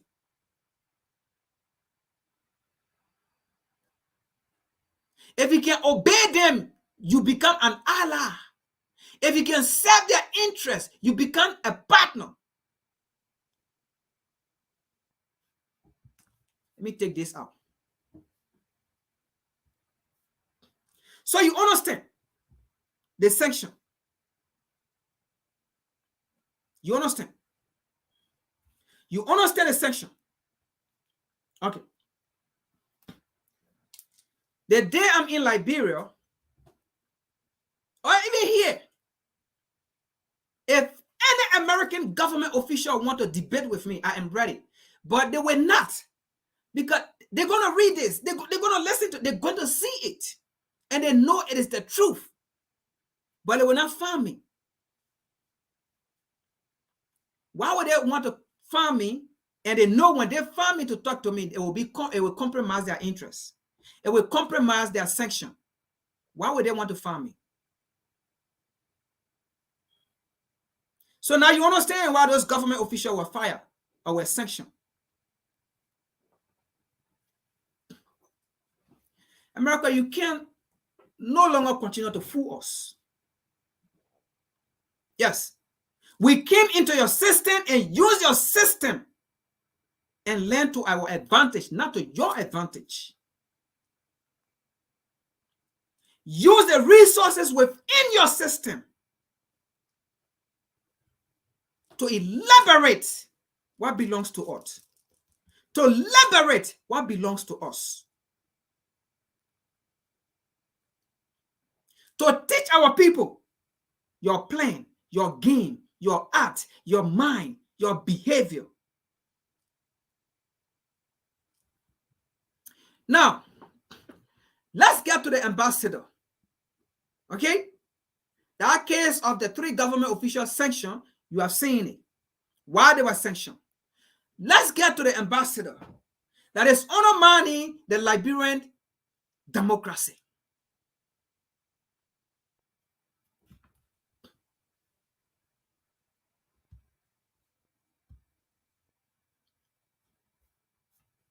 And by the way,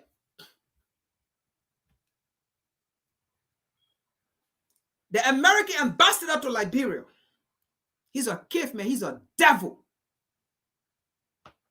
A caveman. And now I wish one day he can find me and ask me, you once referred to me as a caveman. What do you mean? And I would tell him what I mean, caveman. And I would define it for him what caveman means. Anything we say here, we know what we say it. So we sleep, we wake up, and you ask us, we will tell you.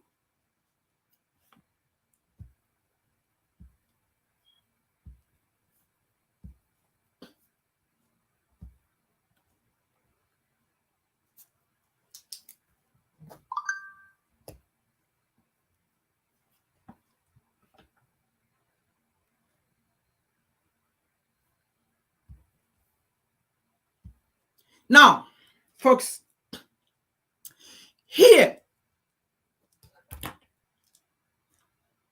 I'm going to be saying some things here. Don't get into your feelings. I'm speaking history here. Don't get into your feelings. I love my people. I love my people. So don't get into your feeling. Be the Pan-Africanist. Let's discuss the issue, okay?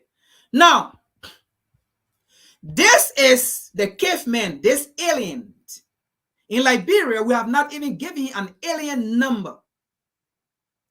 but he's all into our political affair. If to say he is a special assistant or aide to the Liberian government. This redneck. This man was in Sudan. This man caused a lot of chaos, problems in Sudan. And today, Sudan is in chaos. No peace. He left. He did his work. He served as an ambassador, U.S. ambassador in Sudan. What he went to do and did it and created a chaos and left. And then came to Liberia. Now he came to Liberia to do the same thing. But I said to him, you already failed. What you did in Sudan is not going to happen in Liberia. It's not going to happen. Because the Sudanese were not aware. But we are aware because we have had 14 or 15 years past experience with the United States involvement in the war in Liberia that killed over 300,000 in Liberia, that destroyed the country that was not even built, that destroyed the democracy that we never even had, a democracy you boast of Liberia having democracy. We never had democracy.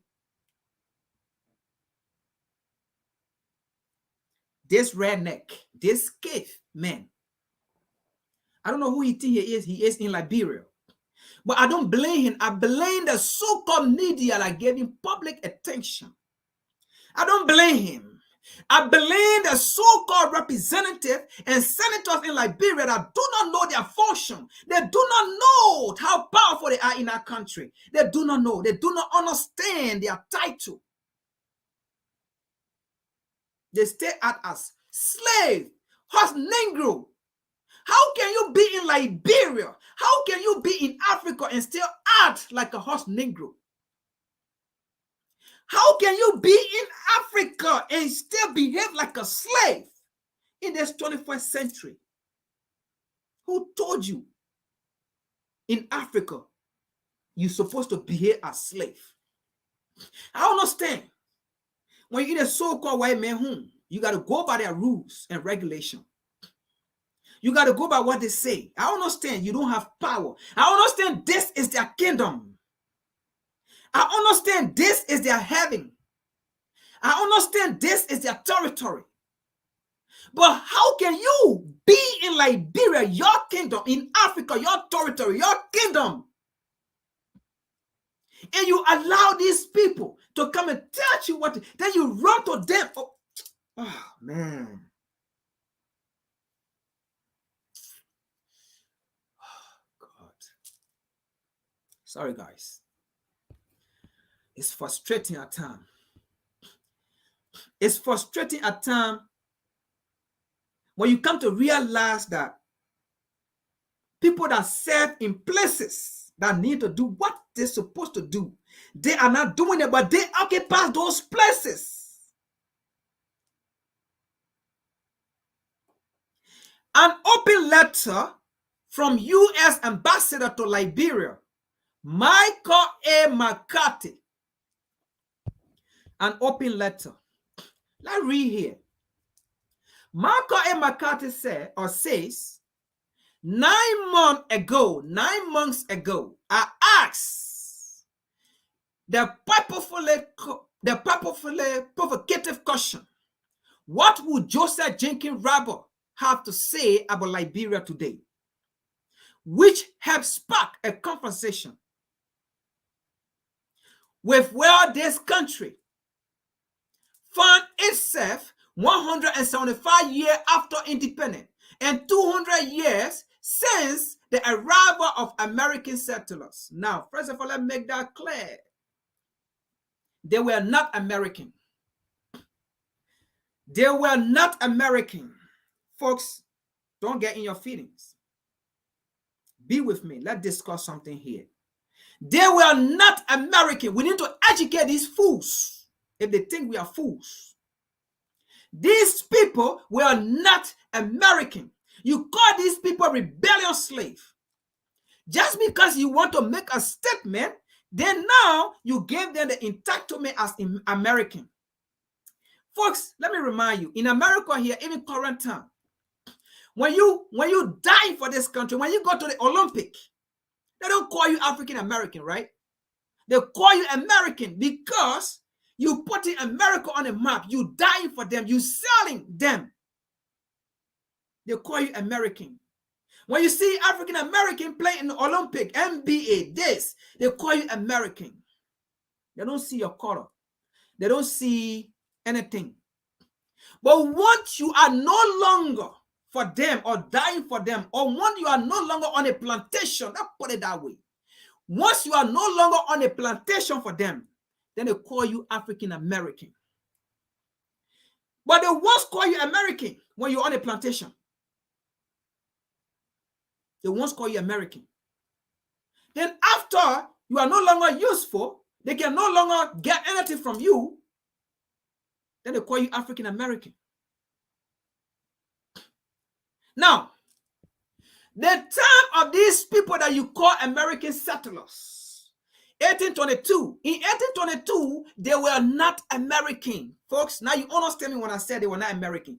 In 1822, Marker and McCarthy, these people were not American because at that time, America have not yet recognized them in 1822.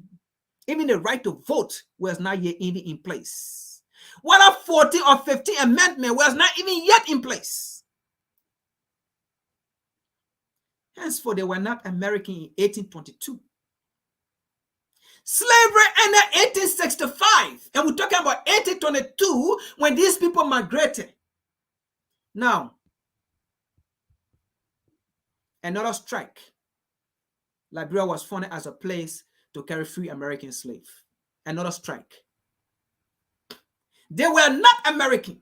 Slavery ended 1865. In fact, after slavery ended 1865, 1868, Jim Crow, you still put the people in captivity. You then still see them as American. 1865, slavery ended. Then they should be American. But no, 1868, Jim Crow law, you then still see them as American.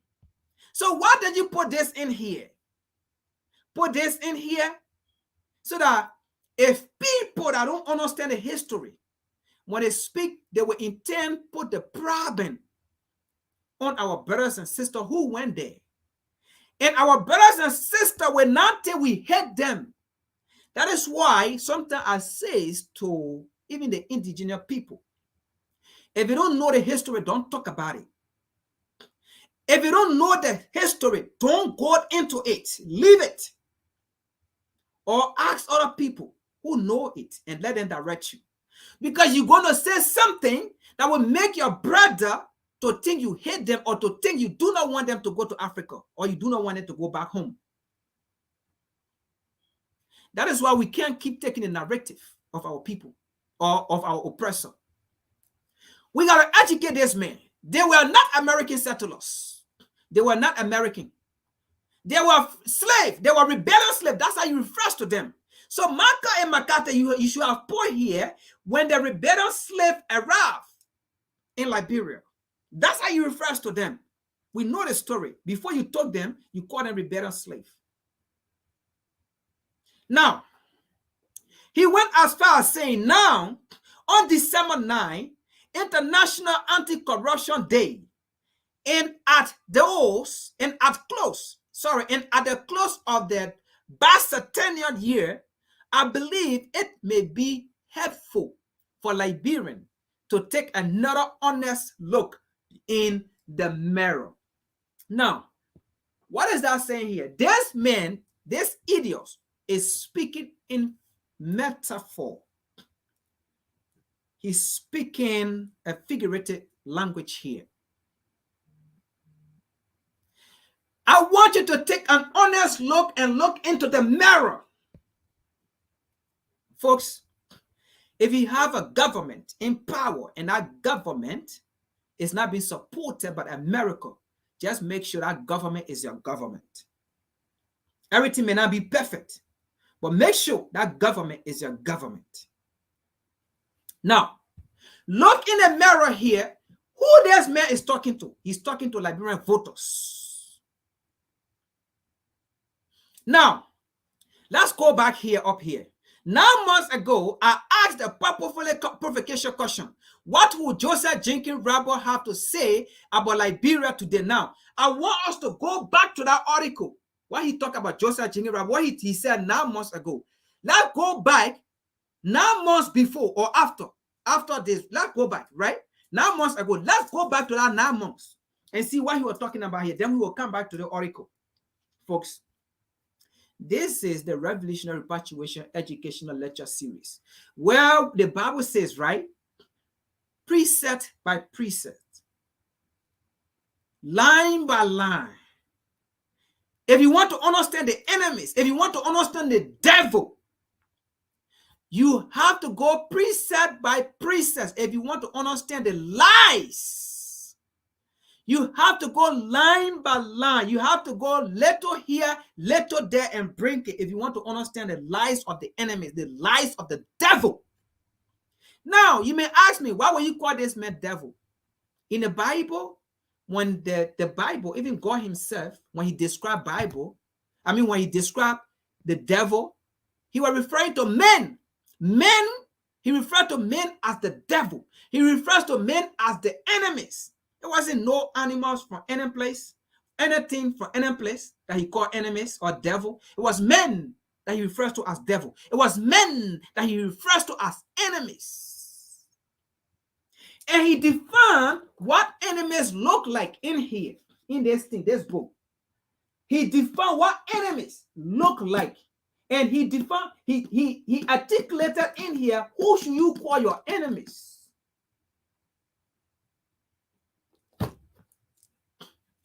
So let's go to that article, because he said 9 months ago, he made reference. Let's go to that article and see, because he tried to talk about Joseph Jenkins Rabo here, right? So let's go. And let's go to that article. We'll come back here. Let me take this out. We'll come back here. Let's go to that article. All right? We're going to come back here, but let's go to that article. Sorry, folks. Let's go to that article. So in order to understand what he was trying to say here, we have to go back to that article.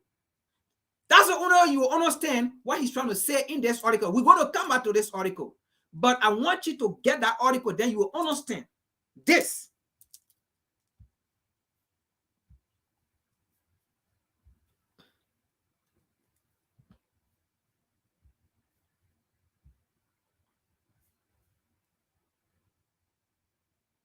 Now, this is the article here. What would Joseph Jenkins Rabo have to say about Liberia today? So he said 9 months ago he made a statement, right? So now we have subtracted 9 months to come back current to what he said about Joseph Jenkins Rabo. So this is the U.S. embassy in Liberia. I'm not taking it from nowhere. We're going to use their own word to find them guilty. Okay? So now, this is what he was talking about 9 months ago. So now we are here. Okay? So let's see here what he said. These people are not in your interest. They were not, and they will not, and they will never be. Now, let's see here. It says, what would Joseph Jenkins Rabo have to say about Liberia today? Now, first of all, the question then becomes, who is Joseph Jenkins Rabo? Now, for those of you who may not know, and those of you who know, I'm just going to ask. Joseph Jenkins Rabo was the first president that served in Liberia in 1847. But before he became president, or the first president, who was he? Where did he serve before becoming president? Who put him there? Were election done in 1847? Were there election? No. Now, did he fight for peace like Nkrumah? Did he fight for peace or freedom like Jomo Kenyatta, like Gideon Nyeri? Did he fight for peace like Ahmed Sekou Toure? Did he fight for peace like Saka Stephen? Did Joseph Jenkins Rabo fight for peace or freedom or liberation like Thomas Sankara, like Petre Lumumba. No.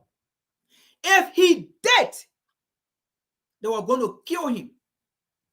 That is a fact.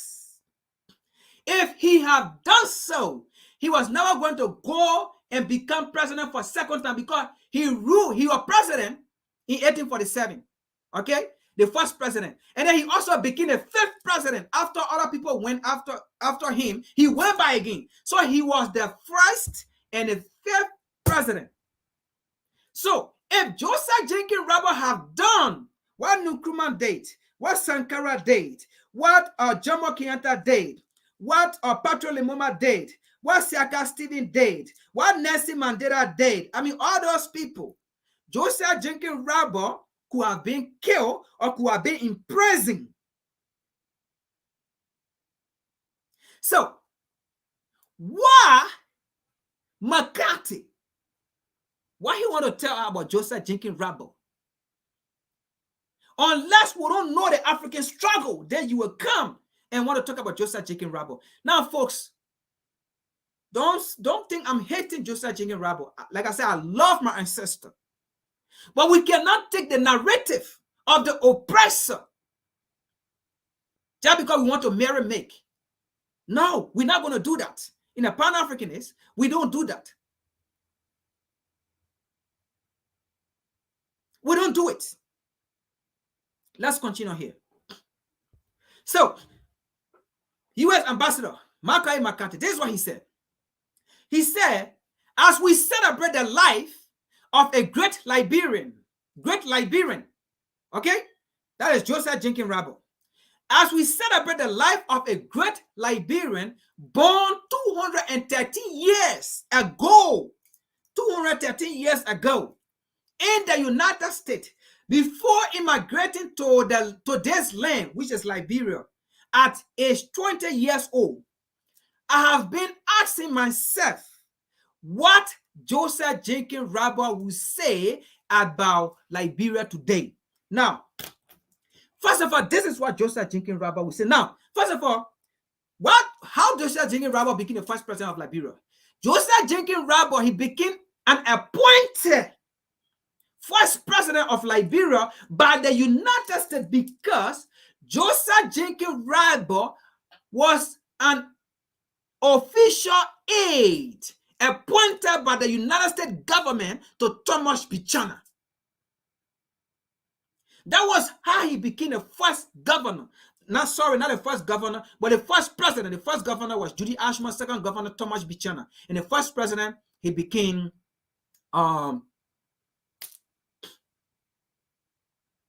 Joseph Jenkins Rabo. Okay? Now, even before he became the first president, when Thomas Buchanan died, Joseph Jenkins Rabo was already an appointed agent by the United States government to serve the position. Because at that time, they could no longer bring another white person. Because with the two people that died, it was in a period of very short time. It was not a long time. Those people died from malaria, from sickness. So they couldn't bring another white person to come and die. So Joseph Jenkins Rabo was appointed to serve in between there until 1847.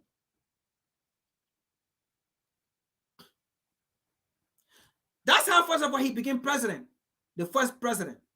He was already an aide, official aide to Thomas Buchanan. So now, this idiot, call himself McCarthy, says that, what would Joseph Jenkins Rabo say? You only says that to people who don't know the history. If Joseph Jenkins Rabo would have said anything today, he would praise how far Liberia have come from 2005 up to now. Joseph Jenkins Rabo will give praises to this current government. Because when Joseph Jenkins Rabo served, he did not fight for freedom. He did not fight for the liberation of Liberian people. Joseph Jenkins Rabo served on the will and pleasure of the United States government. That is what Joseph Jenkins Rabo will say if Joseph Jenkins Rabo is to say anything today. If Joseph Jenkins Rabo is to say anything today, he was blame the American government of enslaving Liberian to work on a plantation for X amount of years, the Firestone plantation, and they did not get paid. If Josiah Jingin Raba is to come back today to say anything, he will blame Harvey Firestone and the American government. He will blame them that up to today, Liberia have no factory. In fact, by 2025, 2026, Firestone going to be 100 years in Liberia. 100 years of operation in Liberia. Liberia does not have any factory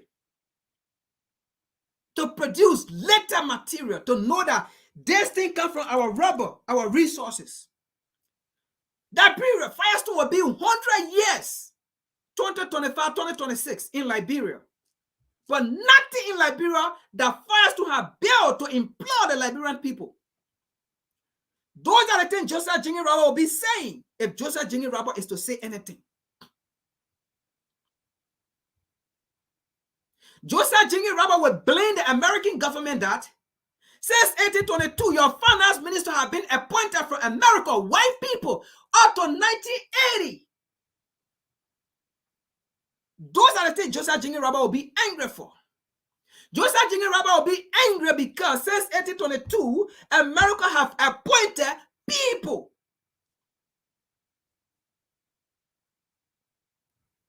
On our mineral resources from America here. Americans settled in America here and control our resources in Liberia and put taxes. Who control it? What go in the country? What X, Y, Z? Those are the things Josiah Jingin Raba will be talking about. Josiah Jingin Raba will say, you use our iron ore and build your roads and bridges. But look at Liberia up to today, no roads to various counties. It is the current government that is putting roads. It may not be up to standard as the American roads, but we gave him the praise, or we gave him the honor for the progress he's making. That is what Josiah Jingin Raba will be talking about. Because if those things were built, then this government at this time, he was going to improve it, maybe to a different level. Those are the things Josiah Jingin Raba will be talking about. You know nothing about Liberia, McCarthy. Why you want to talk about Liberia? Josiah Jingin Raba will say, when he served as first and fifth president of Liberia, you, America, you never recognize his independence. You never recognize his presidency. Those are the things Josiah Jingin Raba will be talking about. Because you know when America recognized Liberia independent, 1962. Liberia had independence 1847. But it was 1962 before America recognized it. And America did not recognize it because she wanted to. She felt to herself, whether I recognize it or don't recognize it, I still control her. So why should I hold on to it, for people to have the view that I did not recognize their independence? So in order for people to hold that view that I did not recognize it, okay, let me recognize it. But at the end of the day, you are still being held captivity. Those are the things Josiah Jingin Raba will be talking about. You think we don't know our history? We didn't back then, but now we have come to know. Or you think we're going to sit down here and put a blame on Josiah Jingin Raba? No. That is why I said, if you want to talk about the history, if you're not careful, you will batch our brothers and sisters who were there, who went there, who were in power for 160 years. But they were there on the will and pleasure of the American government. And I can tell you, those that refused, America punished them, America beat them, America humiliated them. And some of them even flee. They went to Sierra Leone, they went to Ethiopia. You know, 1924, when Malcolm Messiah Garvey, when he wanted for Liberia to liberate the entire Africa, and he wanted Liberia to be the capital city, just how you have Washington, D.C., and then with the 50th state. That's how Malcolm Garvey wanted to make Liberia the capital cities for Africa. He had the resources, he had the manpower. Malcolm Garvey sent 500 delegates in Liberia. When those delegates came back, that's the time J.A. Hugo, the FBI, put a false crown on Malcolm Garvey about flaw. and they imprisoned him. That was the end of the UNI. So in 1926, when Harvey Firestone got ready to go exploit the Liberian people, to go enslave them to create plantation,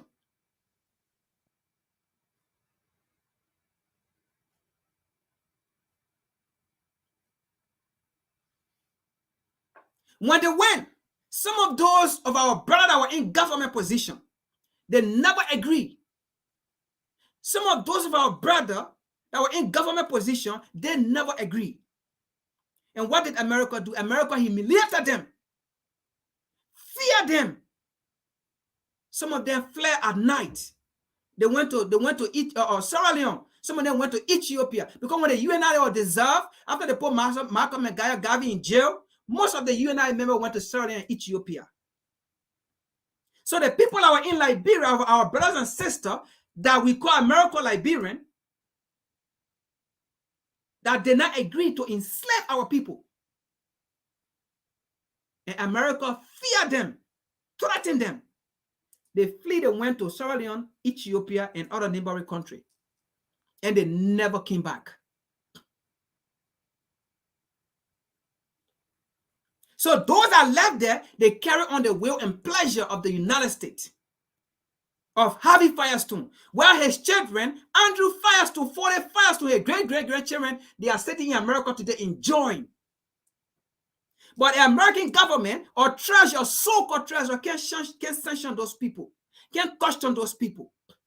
Those are the things J.J. Robert will be talking about if he is to speak today.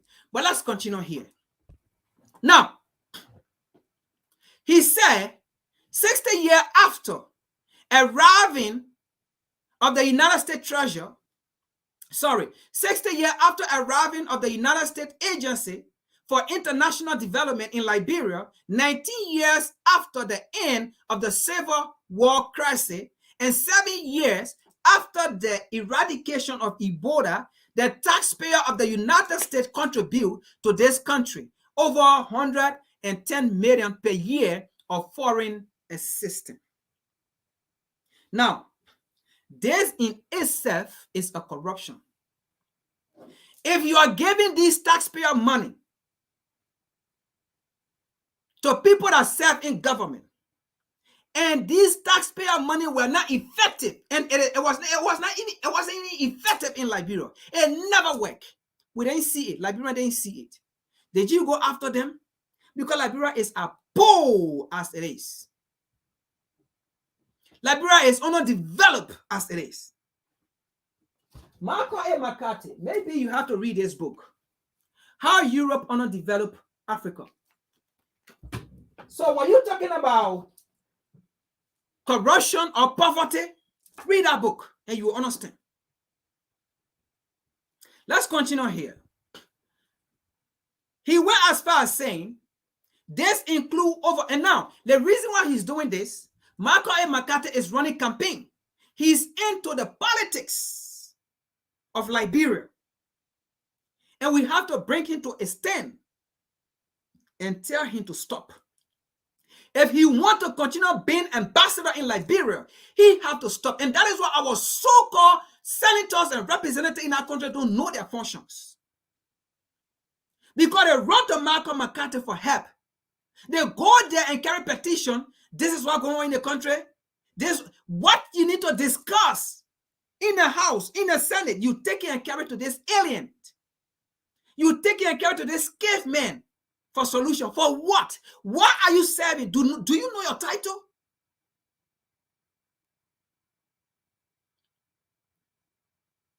So all these things he's saying here, he's leading to something. He's not saying anything in the interest of Liberia. He said including over 79 million per year donated to the health sector. Now, this was not even under President George Manuel Weah. Okay? But every year, you're giving 79 million per year for health sector. What is the health condition in Liberia? What are the hospitals in various counties? None.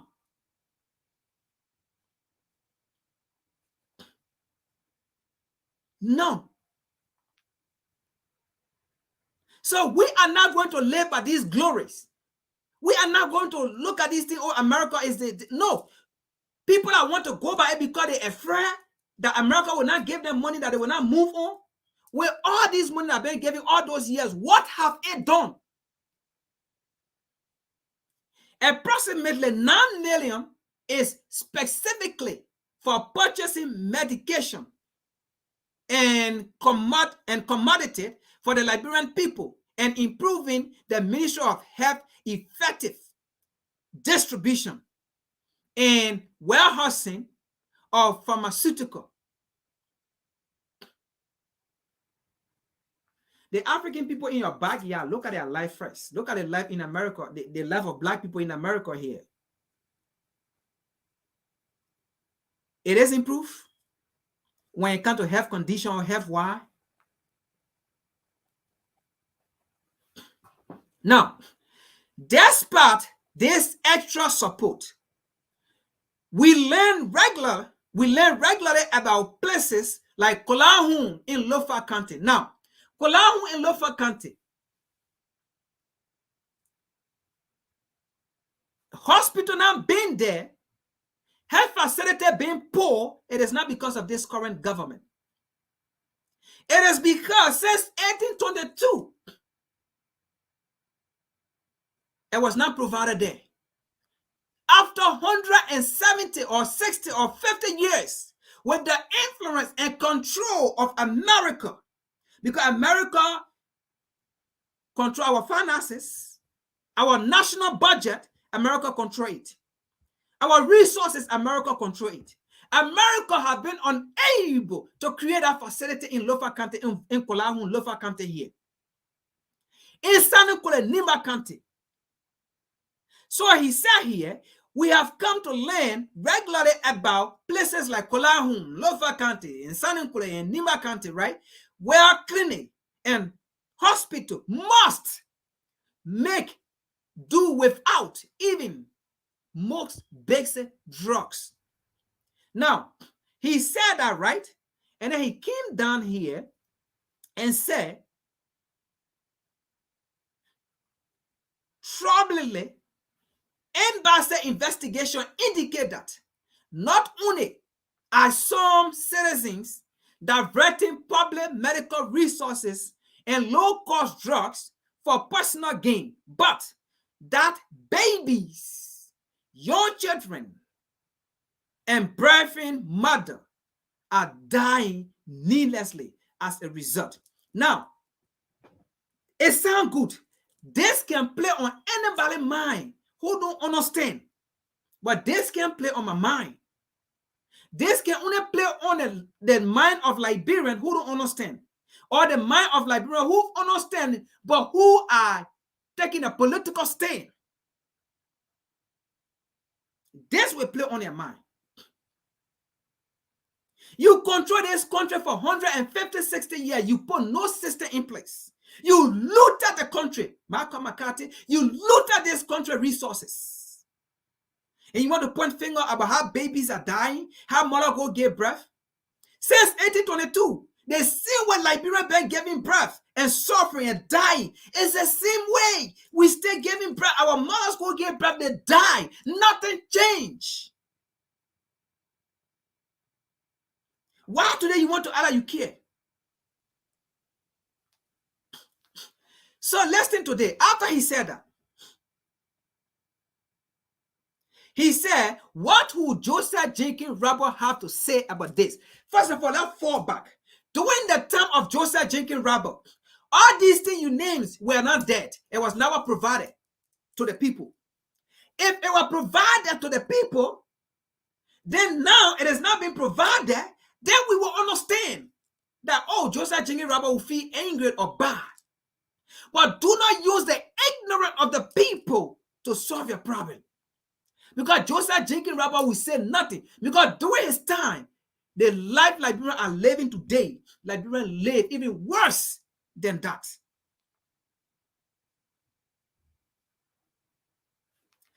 Let's continue here. He went as far as saying, as a Peace Corps volunteer, he,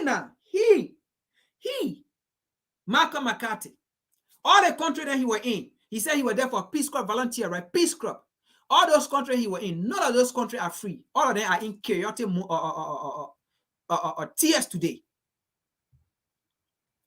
He said, as a Peace Corps volunteer, I was blessed to live for 2 years in villages without electricity or running water in West Africa. Now, you know why there was no electricity or running water in those villages? For typical example, the same J.J. Robert you're talking about when he was serving, when he was appointed by America, when America was controlling our resources and our national bank, our finances, America did not build any of these things in those villages. That is why today, no electricity, no drinking water, because it was never built. And that is why when you go into the interior, into the rural area, no electricity there, no drinking water there, because you never built it. Your forefather did not build it, and they loot our resources. That is why they are not there. If you fail to realize that, like I said, read this book, How Europe Underdeveloped Africa by Walter Rooney. You will come to understand, you idiots. You want to play on the minds of the people. You want to play on the ignorance of the people. And we will not do it. We will educate our people. We will tell our people. Let's continue here. He said, first thing every morning, each household will take advantage of the coal. Yes, they will take advantage of the coal because no electricity to heat up themselves, to warm themselves. They have to go take out with cold water. If not, they have to put charcoal together and put water on the fire to make out a bath. Early morning daylight to sweep inside and outside and dispose of debris. So you see, they use their condition they cause. They use it. And if you don't understand that they cause that condition, you will think the people that serve you cause that condition. And you will think they are talking in your favor. But the condition they are naming, they caused it. He said villagers then coordinated with the local government to deliver waste daily to a designated landfill. Now, where is McCarthy going? He's going another place again here, okay? So like I said, he's running politics in a country. He's not there as ambassador, okay? He's not there to sell his policy to the Liberian government to see how he can negotiate with the Liberian government to see if it will be 50-50 or mutual agreement. He's not there because in his mind, Liberia is a colony. He's not going to negotiate with anybody. He's going to tell the Liberian government what the American government wants. He's going to tell the Liberian government to protect the Liberian interest. No negotiation. He don't want to do that. Why would he go to negotiate with his slave? Why would a slave master negotiate with a slave? Why would a slave master negotiate with a slave that run his colony? He's not there for that. Let's continue here. So what he said, 9 months ago, I raised a question about Josiah Jenkins Robert. This is what he's talking about here. Let's continue here. Hold on, folks. My charger, let me put this thing on charge. So I'm going a little bit off light because the battery is dying. So I got to turn one light off. Okay. So let's continue here. Now, let's continue. He said the state of cleanliness in the city of Monrovia, which is most developed and far western community, still does not compare. So you see here, he's trying to say in those villages that he lives, right? You cannot compare those villages with Monrovia. Monrovia is the city. So Monrovia need to be more cleaner and Monrovia need to have a system in place, right? So what he's doing here, he's making the government to look back. He's running campaign here already. He's making citizens to look at the government. But at the end of the day, instead of McCarthy telling the citizen, you make the diet, you make the debris, You're supposed to clean up. If you eat banana on the street, do not drop that banana, put it on the street. Carry home, put it in the plastic and carry home. That's what we do in the United States. We put it in the plastic. If we are sitting on the bus, we put it in the plastic and keep it. Once we leave the bus, you get out, there is a trash can right to the bus that you put it inside. You can educate the people in Monrovia that we can do the city. Carry awareness. That is why you're there. Not to just carry American interest to protect American interest. That is why you're in Liberia. You want to see the city clean. Also create awareness. But you went there as politics. Listen to this, folks. This idiot. He thinks he's smart. Now, he said last month, I was surprised at the war. So you see here, McCarthy is running propaganda. Listen here. So he went to a gathering, okay? He said, last month, I was surprised at the war of city leadership on Monrovia Day. A senior official lamented that, unlike his previous 3 years, now, that was people that served in alien government, okay? So what happened here is, McCarthy was saying that this person came to him lamenting, gossiping, lamenting just means in his context, gossiping to him that the previous government, the American government supported the city mayor, funded the city mayor to clean. But this current government, George Weah government, the American government is no longer supporting the city mayor, is no longer giving funds to the city mayor. So the question then began, why did America give funding to previous government city mayor? But this current government, America is not giving funding to the city mayor. Understand, folks? When America is not for your government, it means that government is for you. It means that government is not running the policy and selfish interests of the United States government. Facts. Let's continue here. A senior official lamented that unlike previous 3 years in office, no donor or external partner is funding the recurrent costs of solid waste collection and disposal, implying that he was abandoned. Now you understand. He was abandoned by the international community. Who is the international community? The so-called United States. Then he said, is that a more basic local government responsibility than the collection and a proper disposal of garbage? Asking question. But again, I'm not going to point him to say why you support a previous government and you're not supporting this government. It is good for African. We depend on people supporting us. We are like we have disability. We are like we cannot do it for ourselves. So once those people draw back, then we think we can't do it because the only way we could do it was people supporting or giving us funds.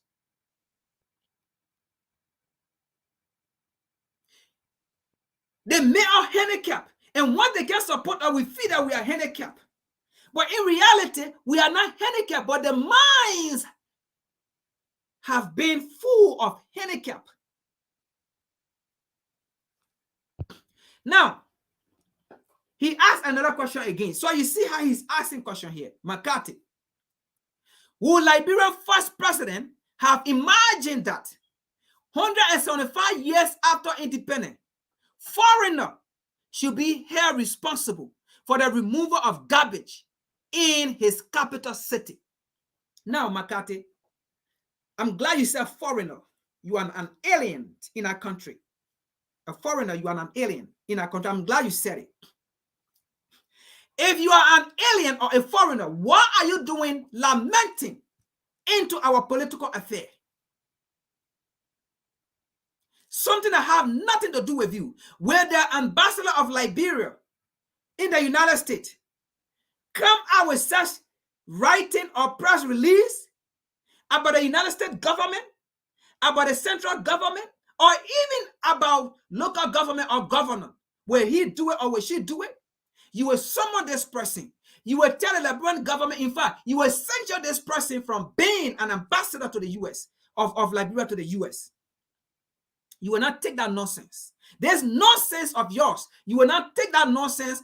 If this was an Liberian ambassador in the US that wrote and said all these nonsense, you will not take it. You will summon him or her some morning and sanction him to be in Liberia and never to be an ambassador here, because you will say that this person undermining your government, your democracy, your rule of law. Why should you do it? That's what Malcolm X said. Why do you think when you do it, then it's good? And then when other people do it, it's not good? Who gave you that authority? Who told you so? Let's continue here. He said, on February 25th, we learned that a Rhode Island state representative, Nathaniel W. Barr, Sr., is donating electronic voting equipment. Now you see, he's going all into voting.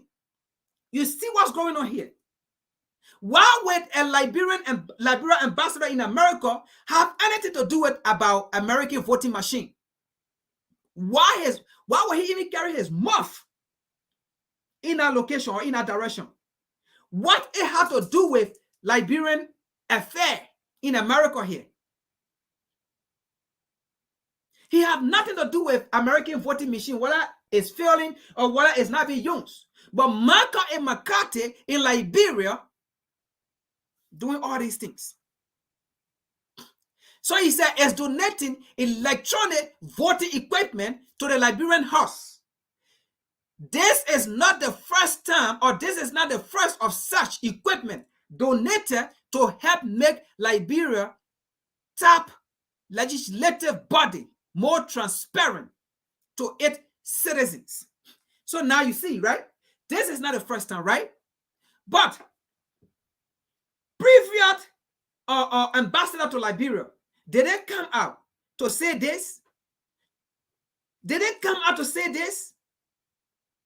Why are you into Liberian voting issue? Did the citizens tell you they're not satisfied? So this is how these people create problems. Is it false they use American voting machine? If they don't want to use it, it's not false. If you donate something to somebody and they don't want to use it, that's fine. They don't want to use it. You donate it, that's fine. They don't want to use it, they don't want to use it. And if they don't use it, you can go back to them and tell them, I don't think you need it, so give it back. Let me give it to another country or another entity that need it. They may give it back to you. If they are not using it, I mean they don't need it. So just because you donate something, that doesn't mean it should be used. It is not an obligation to Liberia to use it. Get that into your skull. But because you want to manipulate people's elections, and they are doing all these things because this current government, I say that for facts, because I know my research, I know what I'm saying. They do not like this current government. They may pretend here and there. You can understand how the devil operates. The devil is not coming strictly to tell you, I hate you.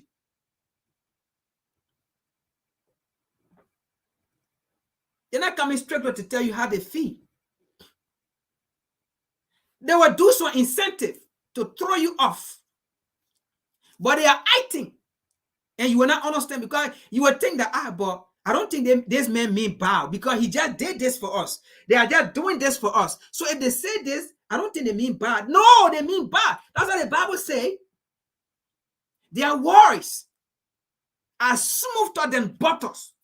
Their words are smoother than oil. But be mindful. Just because their words are smoother than butter or oil, they got hate in their heart. They got war in their heart. They got sword in their hand. Let's continue here. He said, I have been reliably informed that. Now, who informed you? Opposition again. So you see, from the United States Treasury Department, how they work with opposition, and they said Bill Traore, my girl, and the Savina C4, and all of those people, they have been alleged or designated that they are foreigners working in the Liberian government. Right? It was opposition that gave them that information. Then they are still telling all here again, it is the same opposition. It has been alleged. Who alleged to you? To who? I have been reliably informed that a previous e-voting system was installed in 2014. Then why is it the responsibility of this government? Why didn't in 2014, if it was never used, that was Ellen Johnson Sirleaf, why didn't you question Ellen Johnson Sirleaf? You didn't question Ellen Johnson Sirleaf because at that time she served on the will and pleasure of the American government. So as long American interests were being protected, there was no need to answer or to question Ellen Johnson Sirleaf. Folks, be careful here. These colonizers, these Westerners, if they are for your government, that government is not for you. Be in the opposition. If they are for the opposition, don't go to the opposition. That government is for you. Be for the government. It may not be 100%, but be for the government. Because they can be for the opposition and then they sit down for the government. Then why would they want to compromise their interests? So if they are for the opposition, be running to the government and work with the government. If they come to the government and working with the government, go to the opposition. He said, I have been reliably informed that a previous e-voting system was installed in 2014 by the U.S. taxpayer funded National Democratic Institute, but it was never used. Now you see, it was never used. But at that time, did you question Ellen Johnson Sirleaf, the ambassador were there? Did you get to the former ambassador, or the one you succeeded? Did you ask him or her why it was never used? Or did you ask him or her why they did not question Ellen Johnson Sirleaf? That is not Joshua's problem. But you see the politics he's doing here. So this alone, it will make Liberian again to go against the government. Because most of our people are naive. They do not understand how globalism works. They do not understand how American foreign policy works. They don't understand. Now, after that, he said all crap and nonsense again. He came down, he said, would Joseph Jenkins Rabo have believed that in Moreland, Liberia, a constitutional republic where all power is inherent in its people, legislature will purposely neglect the use to tools, the young will neglect to use a tools created to educate citizens on how their democratically elected representative vote. Now you understand? Now you see right here? Again, Joseph Jenkins Rabo would have been disappointed in America because when Joseph Jenkins Rabo served, our people were never educated on election. Our people were never educated about election process. They were never educated about government. They were never, in fact, they told our people government were not good for them. They told our people only educated people can serve in government. If you are not educated, you can serve. They told our people the only way you can understand democracy, you have to be educated. That's why they told our people. And because of that, they didn't want for our people to serve. They did not provide the access of education to our people. So Joseph Jenkins Rabo will be disappointed in America and he will be pleased with this current government. Because during his time, our people were illiterate. During his time, our people have access not to government. Our people have access not to how government run. They have access to not our resources. They have access to not our finances. You have access to them. You did not provide them these things that are being provided to them today. These choices, you did not give it to them. Joseph Jenkins Rabo, during his time, America did not give it to them. In fact, One of our former president, President Tubman, you McCarthy, you so ignorant. President Tubman said when he came to you, McCarthy, to Washington, D.C., to even have a mansion, the mansion that you see today in Liberia, the White House that you see today in Liberia, President Tubman, in a video, he said he came to America for America to help build a mansion or a White House in Liberia, the place called Capitol Building or whatsoever. The United States government, you McCarthy, you told him no, you don't need it. You know why you told him he didn't need it? Because you told him you are a colony. You told him this place is not a place to develop. That is why Liberia is like that. That is why we need to set our history straight. That is why when we point in the fingers, we're not just going to point the fingers to our forefathers that ruled, our brothers and sisters that migrated from here that went to Liberia. We're not going to blame them just like that. Because we understand where the fault came from. So what Tubman said? Tubman said he used his own money, 9 million. That was a statement in the video. 9 million to build that mansion. And not because of that, Liberia would have had no mansion today. You then, McCarthy, you're going to be saying that in Liberia don't have no mansion. Then why you want to talk about Joseph Jingy Rabo? Because during Joseph Jingy Rabo time, Liberia did not have mansion. During Joseph Jingy Rabo time, Liberia did not have state house. So you see how ignorant and naive you are to the Liberian history. You think you can play on the mind of our people because our people are not aware? No, we are here to counter your statement. Because during Joseph Jingy Rabo time, Liberia did not have any state house. Liberia did not have any public buildings.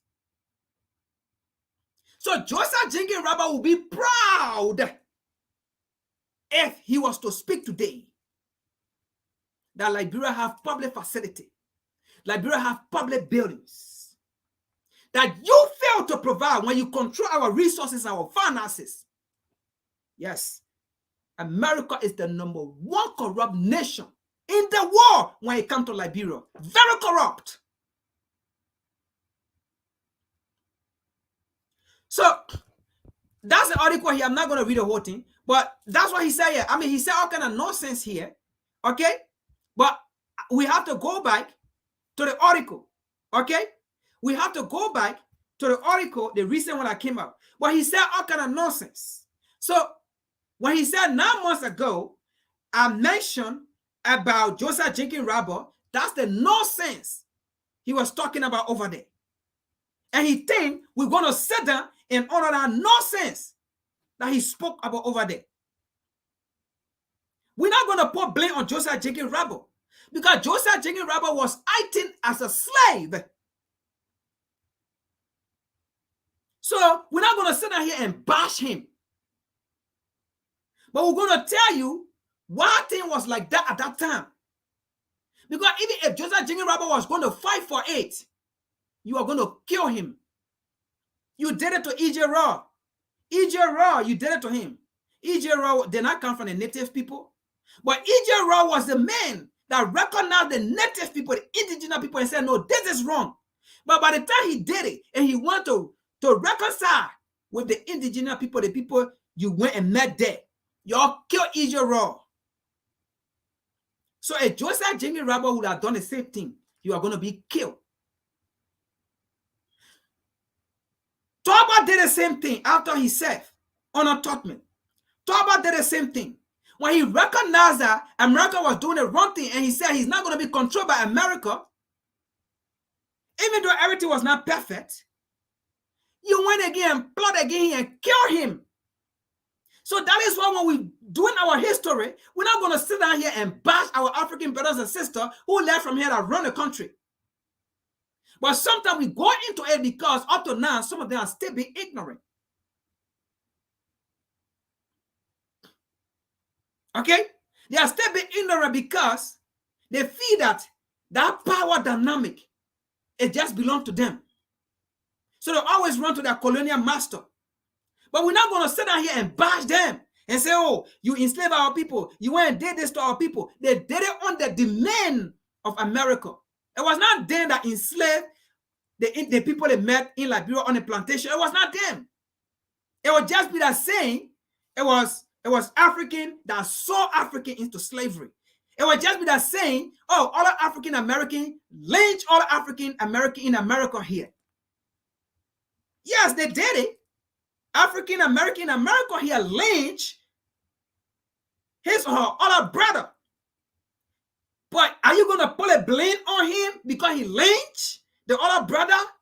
No, because he was meant to, he was allowed to do it. If he could not have done it, he was going to be lynched. He going to be killed. He was going to be burned. And even as that, some of them even refused. They allowed some of them to beat their own brothers, but they refused. And they said, if I would die, I would die. If you will kill me, you will kill me. And they died in the process for failing to lynch their own brother. That is what happened in Liberia. And some of them that refused, America carried consequences. America lynched on them. And some of them flee to other countries for their life. And they never came back. And some of them that stayed to do it, they had no option. Because they did not want to come back in America. First of all, they were warned seriously. If you don't do it, you are still a slave. We will take you back to America to the plantation. So we got to get the story clear and put the blame where we need to put the blame. Because at the end of the day, we are all African. We are all Liberian. And that is why we need to understand if we are trying to understand the root cause of our problem. So if we are pointing fingers, we should put the fingers at the right place.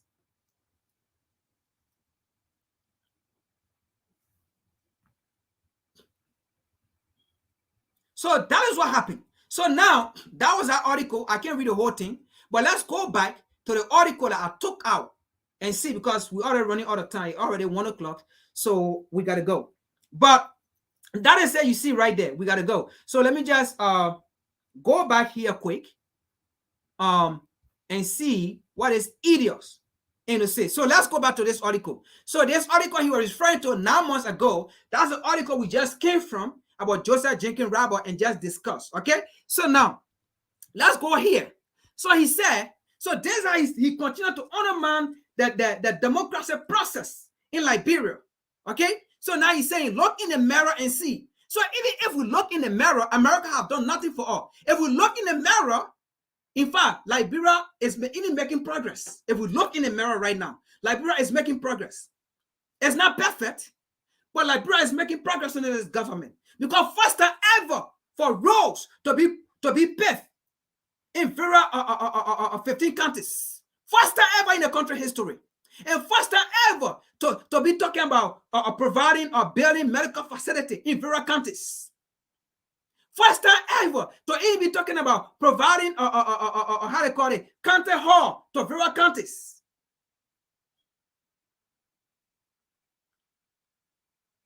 Look at the National Port Authority, first time ever to give a modern building when they have continuums. Those are the things Joseph Jenkins Robert will be taking this government for.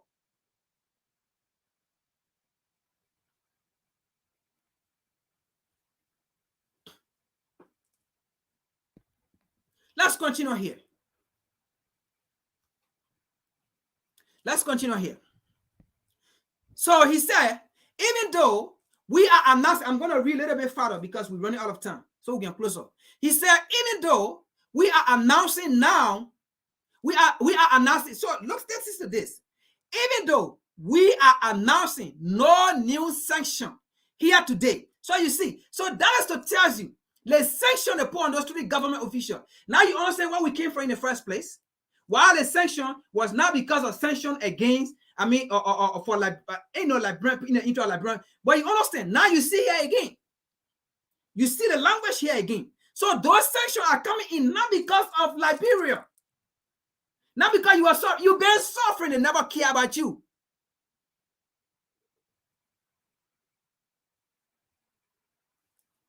Even though we are announcing no new sanction here today, I want to assure the Liberian people that our anti-corruption effort remained robust and continuous. When did that anti-corruption remain robust? America started corruption in Liberia 1822. It was not the American Liberian that went there. No. It was America that corrupted those American Liberians that went there. When the American Liberian told our people you look like country chicken, it was American government that told them. Indoctrination. When they told us we look inferior, it was American government that told them, because that's how they describe our people here, inferiors.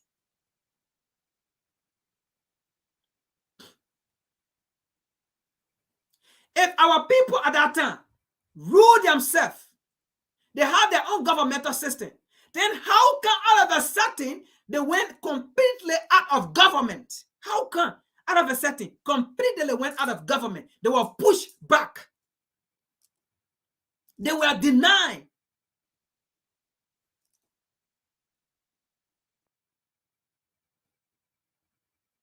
And America kept appointing people to be president for 160 years.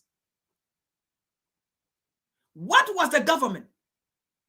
That is why Liberia is the youngest democratic nation in the world. Despite having her independence in 1847. Having independence in 1847, that does not mean you are the oldest democratic institution in the world. Because at that time, Liberia did not practice democracy. That is why we need to define what democracy is. So when I see people saying we are the oldest democracy in West Africa or in Africa, I say you bloody lie. What is democracy to you? When you have one party system, when you have your government be appointed by America, when you never have election, what do you call democracy? You are not the oldest. Maybe you are the only oldest, or you are the oldest African nation in Africa to gain so-called independence, but you are not the oldest democratic institution in Africa. You are the youngest. That started 2005. The most, because it started from 1985, when indigenous peoples few even voted in the 1985 election. And then around 2003, 2004, now coming onward, before we start experiencing how they call it, democracy. Before we start experiencing inclusiveness in the leadership. But it has been exclusive. Is that democracy? Why should people always use words to manipulate our minds? It's because either we don't know the history, or fear, or either because we will lose financial support. Three things. Fear, either we don't know, or either because we will lose financial support.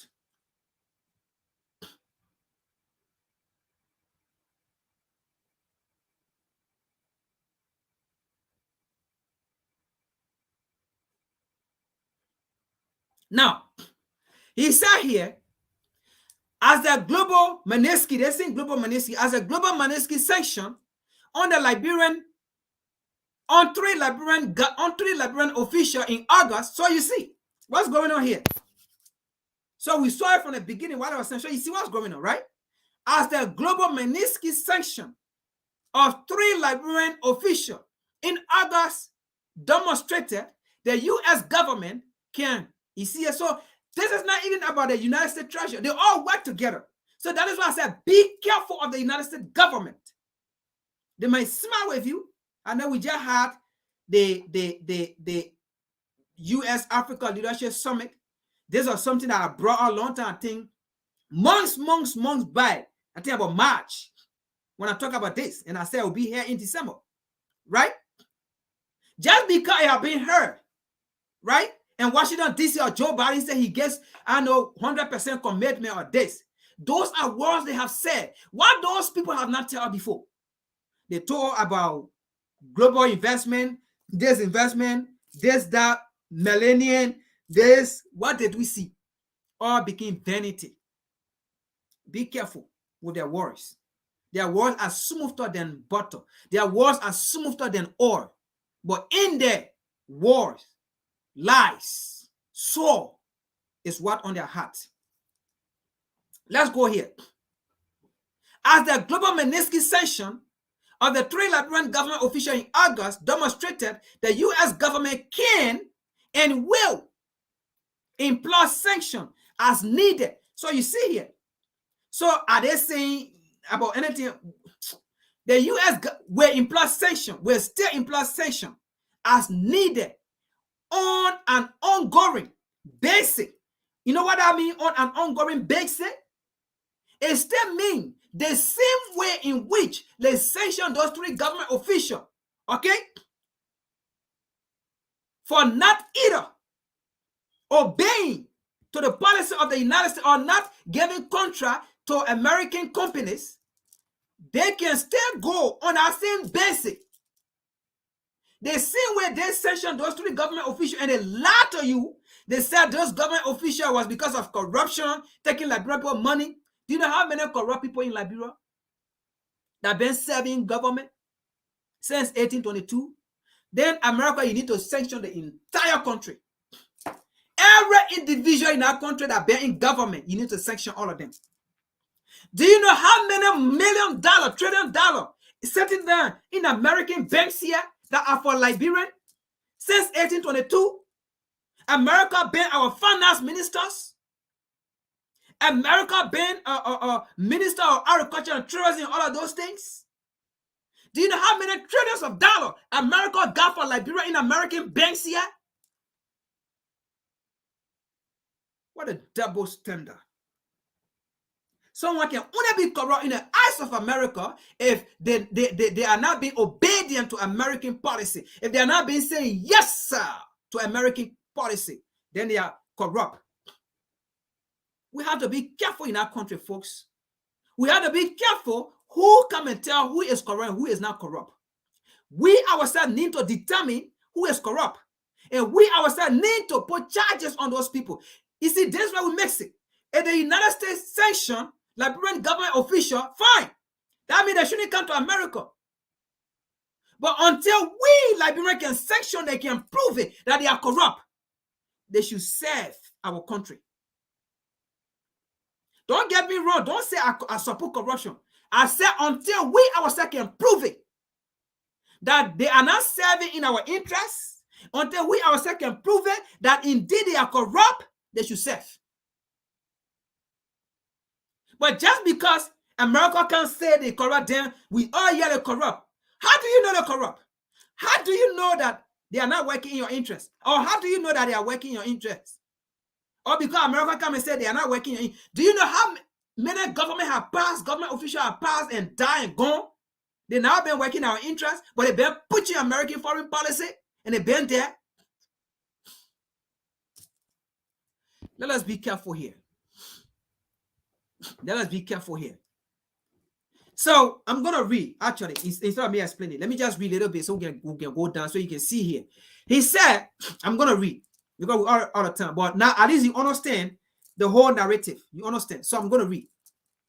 He said, the all-important goal of transparent, free, credible, and peaceful election in October. Now you see what's going on here. Okay? He's into Liberian people politics. Why were a Liberian American ambassador doing all these things? Who complained to him? Even if they complain to him, what right does he have?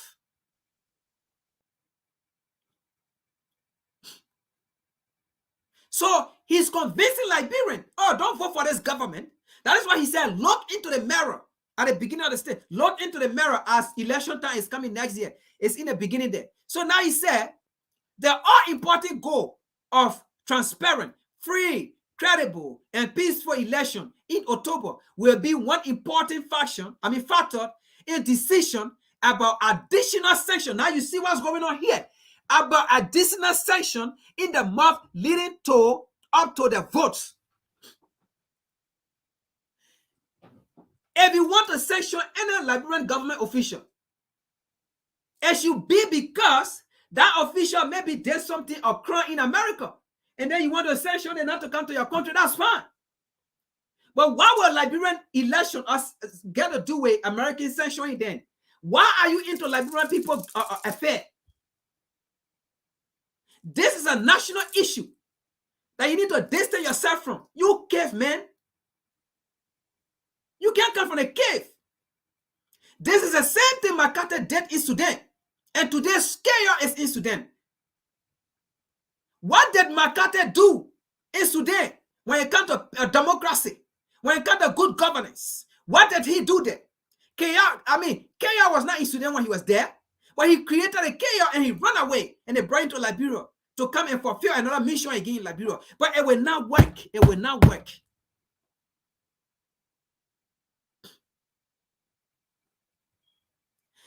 So he made a statement here.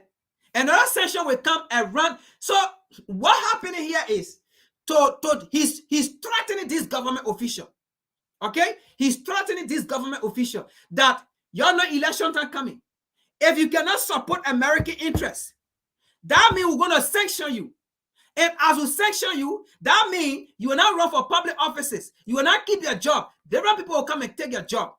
Now, these government officials, what's going to happen? They're going to be afraid because they don't want to be sanctioned.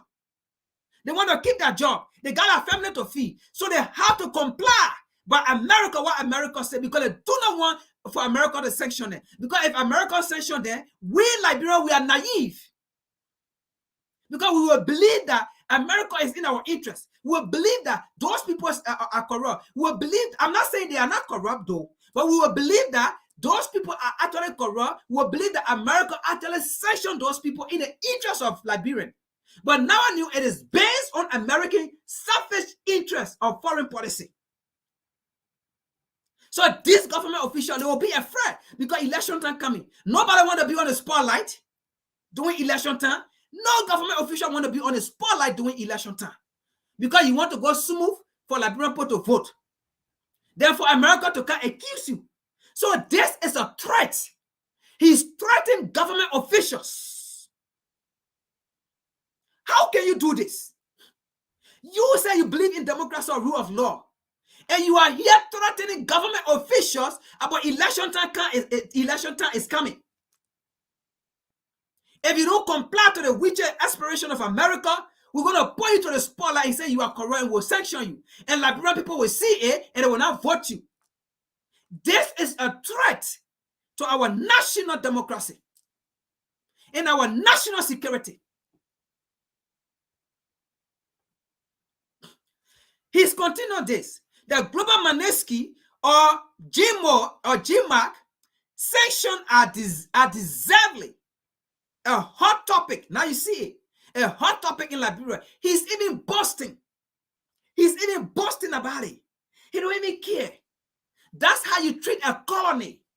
That's how you treat a territory. That's how you treat a protectorate. That's how you treat your subject. You don't care because they are your subject. Let's continue. Some Liberians have urged the United States. Now you see here. So these some Liberians he's talking about, we all know these are oppositions. These are oppositions who are seeking power. So they are working with opposition to come into power because their interest is not being protected. And we can see that.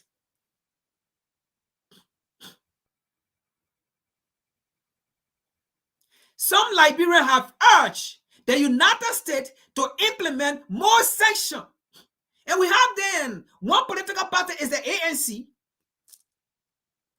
One political party is the ANC, run by Alexander Benedict Cummings. He wants to be the next president, folks.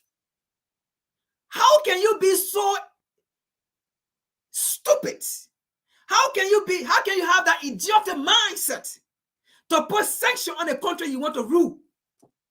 As an African, as an Liberian, how are you going to come to people who don't care, people who already want to see you, and then you asking them to put sanction on your country, the people you want to rule? You asking for more suffering. You asking for more chaos on the people you want to rule. I thought if I want to become president, I should go and negotiate good things for my country, for my people, to improve the life of my people, so that my people will see it and have trust in me. I believe that's how I will gain the trust of my people.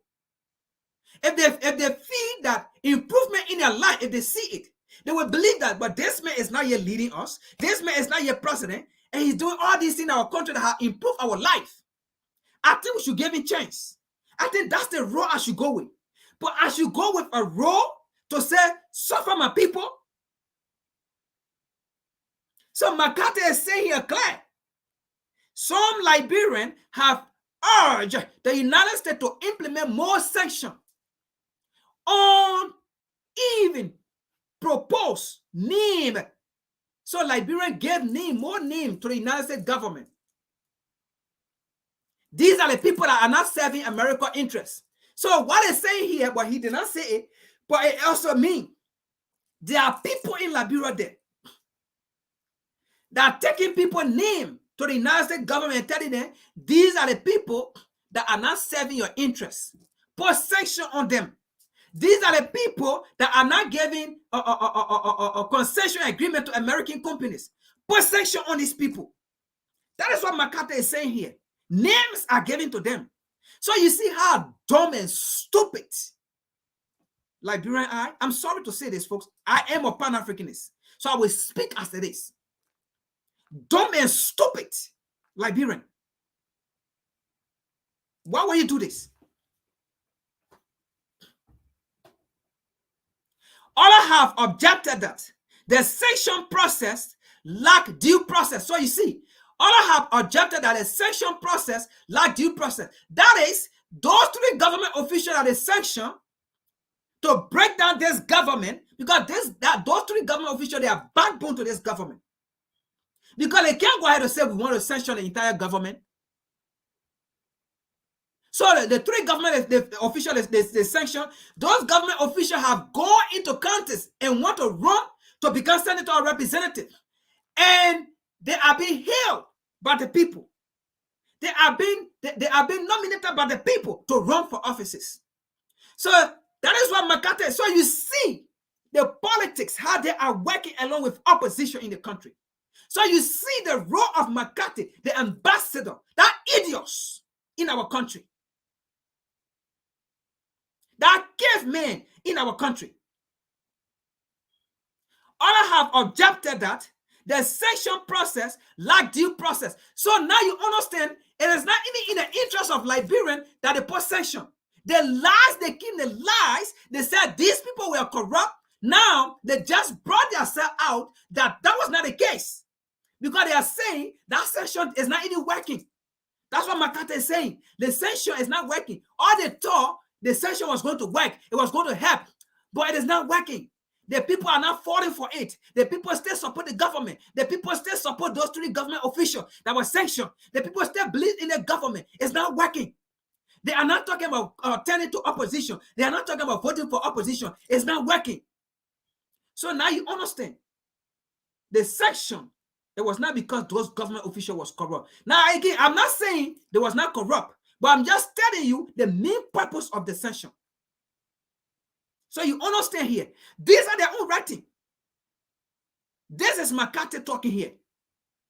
So now you understand. Others have objected that the sanction process lack due process is not working. So he said, let me be clear. Glove mark is a tool. You see, it's a tool the United States uses to protect itself. Now you see, the sanction, right? It is a tool that the United States uses to protect itself, to protect her interests. You see it?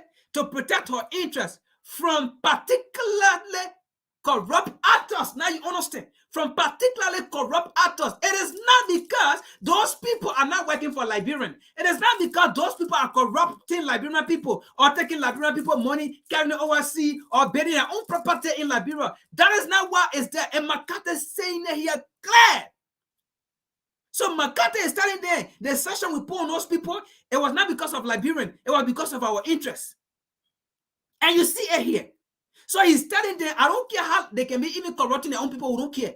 As long they are working in our interest and carrying American foreign policy, that's it. And he made it clear. It is a tool the United States uses to protect itself, to protect her interests from particularly corrupt actors. not a punishment against a country. You see it? Not a punishment against a country or government. So McCarthy is telling us here, if America go against individuals, because those individuals are not protecting American interests. They are obstacle to American interests. Okay? If it comes to a point where they have to censure the entire government, that government is an obstacle to American interests. If it comes to a set where they have to censure the entire country, that government is an obstacle to American interest. And then, in fact, even as the article go here, McCarthy went as far as saying, so he went as far as saying, sanction in Liberia, sanction is not only the solution. The solution is to go to vote. And then he even made a comment. He said, let me take this out because we're already running out of time. It's time already. So, but the article is there. He went as far as saying, right, in the article that, let me put it that on.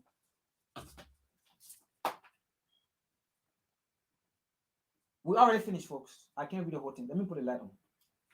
So, he went as far as saying in the same article that the sanction, is not working because those government officials are also running for public offices. The government officials, the sanction, they are running for public offices. And those public offices, the Liberian people have already sent in their support towards those government officials. So he was telling them that you guys are not doing your job. He was telling the opposition that you guys are not doing your job. We did our job already. We sanctioned them. So it is up to you now to go do your job to convince the Liberian people, because we can put a sanction and then we go on the street again and be campaigning, which I feel will be wrong, even though he's doing it because Liberian people are naive. He's doing it. But he's telling them the way you can get on the street and go village to village, door to door, county to county, community to community, and campaign and make the people to understand, we will not do it. So we did our part. So now go do your part. In the article, McCarthy said it there. Okay? So, folks, we come to an end. This is how the United States government, the United States ambassador, undermined the Liberian democracy process. That was the reason why they sanctioned those government officials. So those Facebook blockers who don't do research,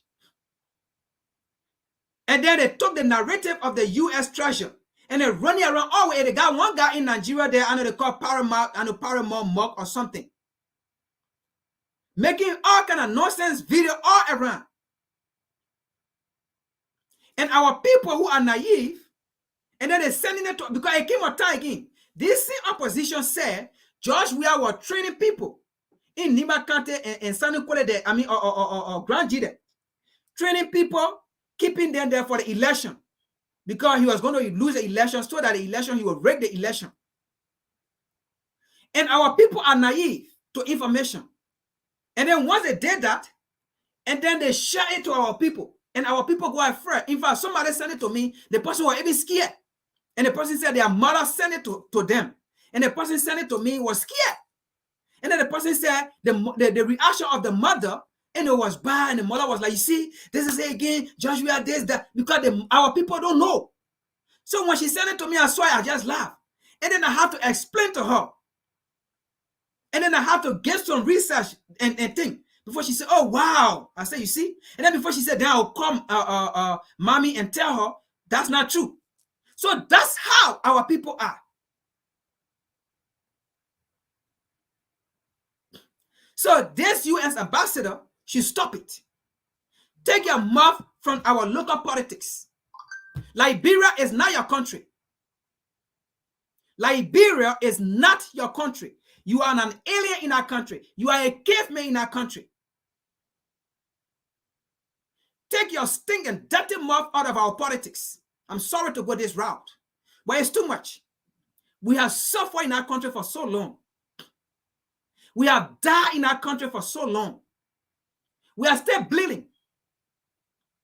We are still traumatized from a useless 14-15 war or year war that killed over 300,000 of our people. We are still grieving over our loved one. McCarthy, stop it. If you want to continue being ambassador in our country, stop it. I can assure you, if you continue this, you will not like it. You're going to be out. We will remove you from Liberia as an ambassador. Don't get it twisted. If you want to be in Liberia to continue being an ambassador, take your mouth out of our politics. Or else, you are not above the law. In Liberia, the American Constitution is not above the Liberian Constitution. In Liberia, the American flag is not above the Liberian flag. They may have similarity, but it is not. In Liberia, the American pledge is not above the Liberian pledge.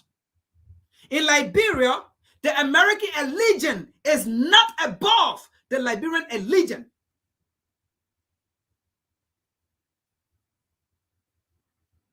You come the least, and we come the first.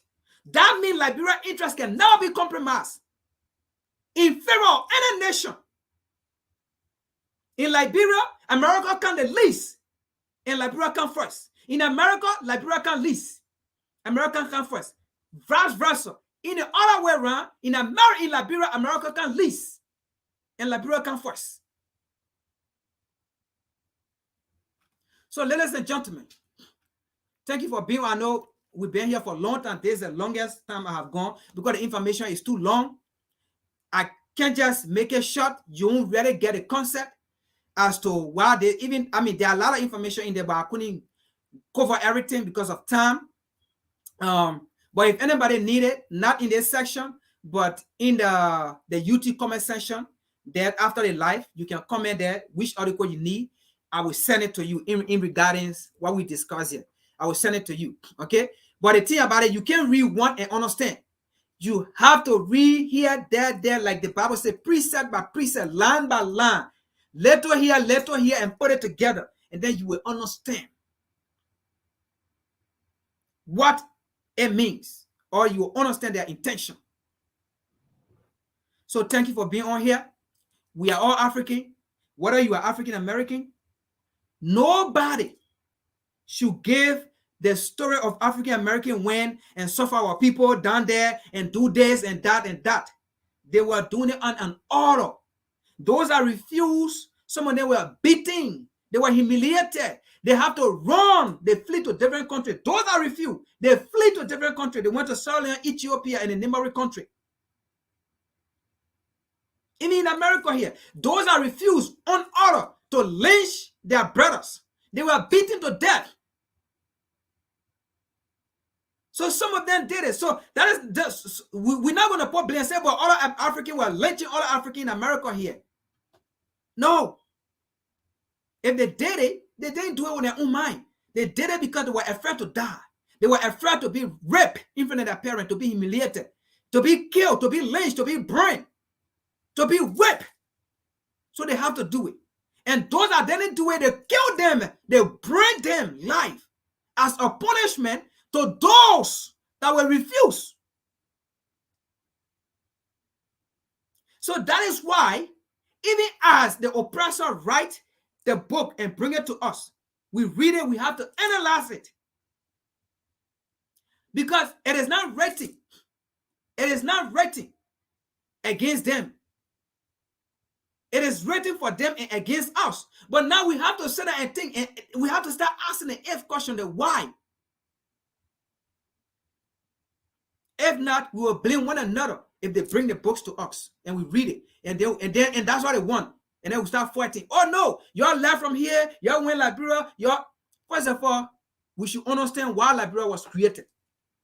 It was not created. If it was created to carry free slave there, the first governor was not going to be white man. The second governor was not going to be white man. If it was created to carry free slave there, the people that went there was never going to neglect the people they met there. They was not going to neglect them. They was going to work together. But it was not created for that. It was created to be a colony. So they poured fear into those people they took there. They told them, you are still a slave. If you don't do what we need, we say we'll take you back to America. We are talking about a time period, 1822, Slavery ended 1865. 1868, Jim Crow came in. No freedom.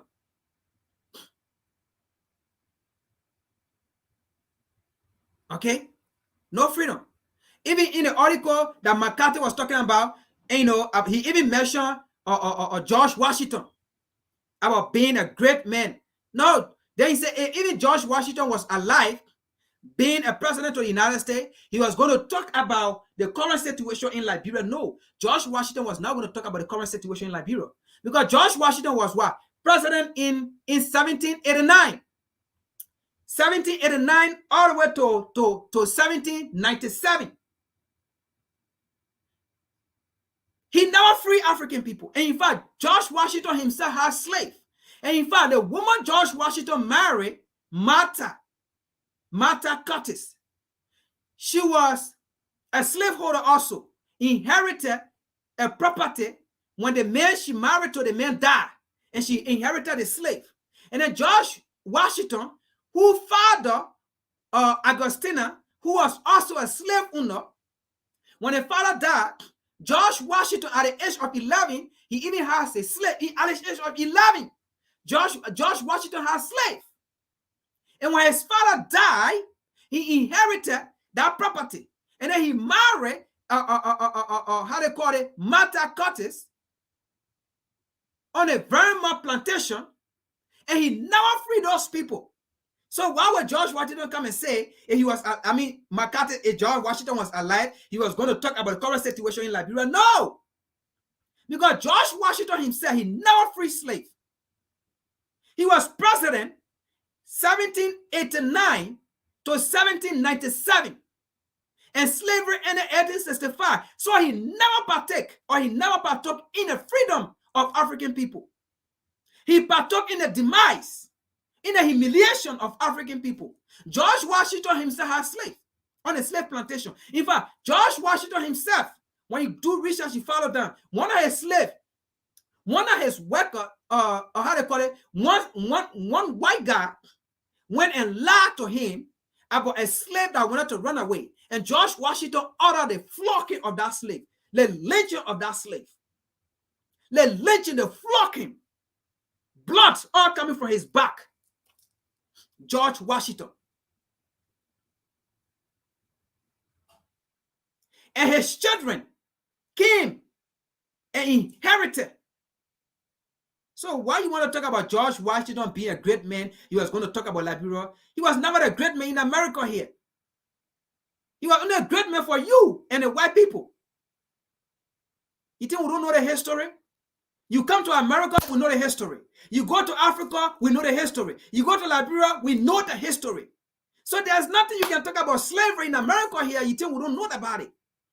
Or you wondering about how I get to know quickly, right? Because I know you're wondering. You, McCarthy, you wondering. But this man was not in America all those times. He just went to America a few years ago. But how you know all these things? That's to tell you.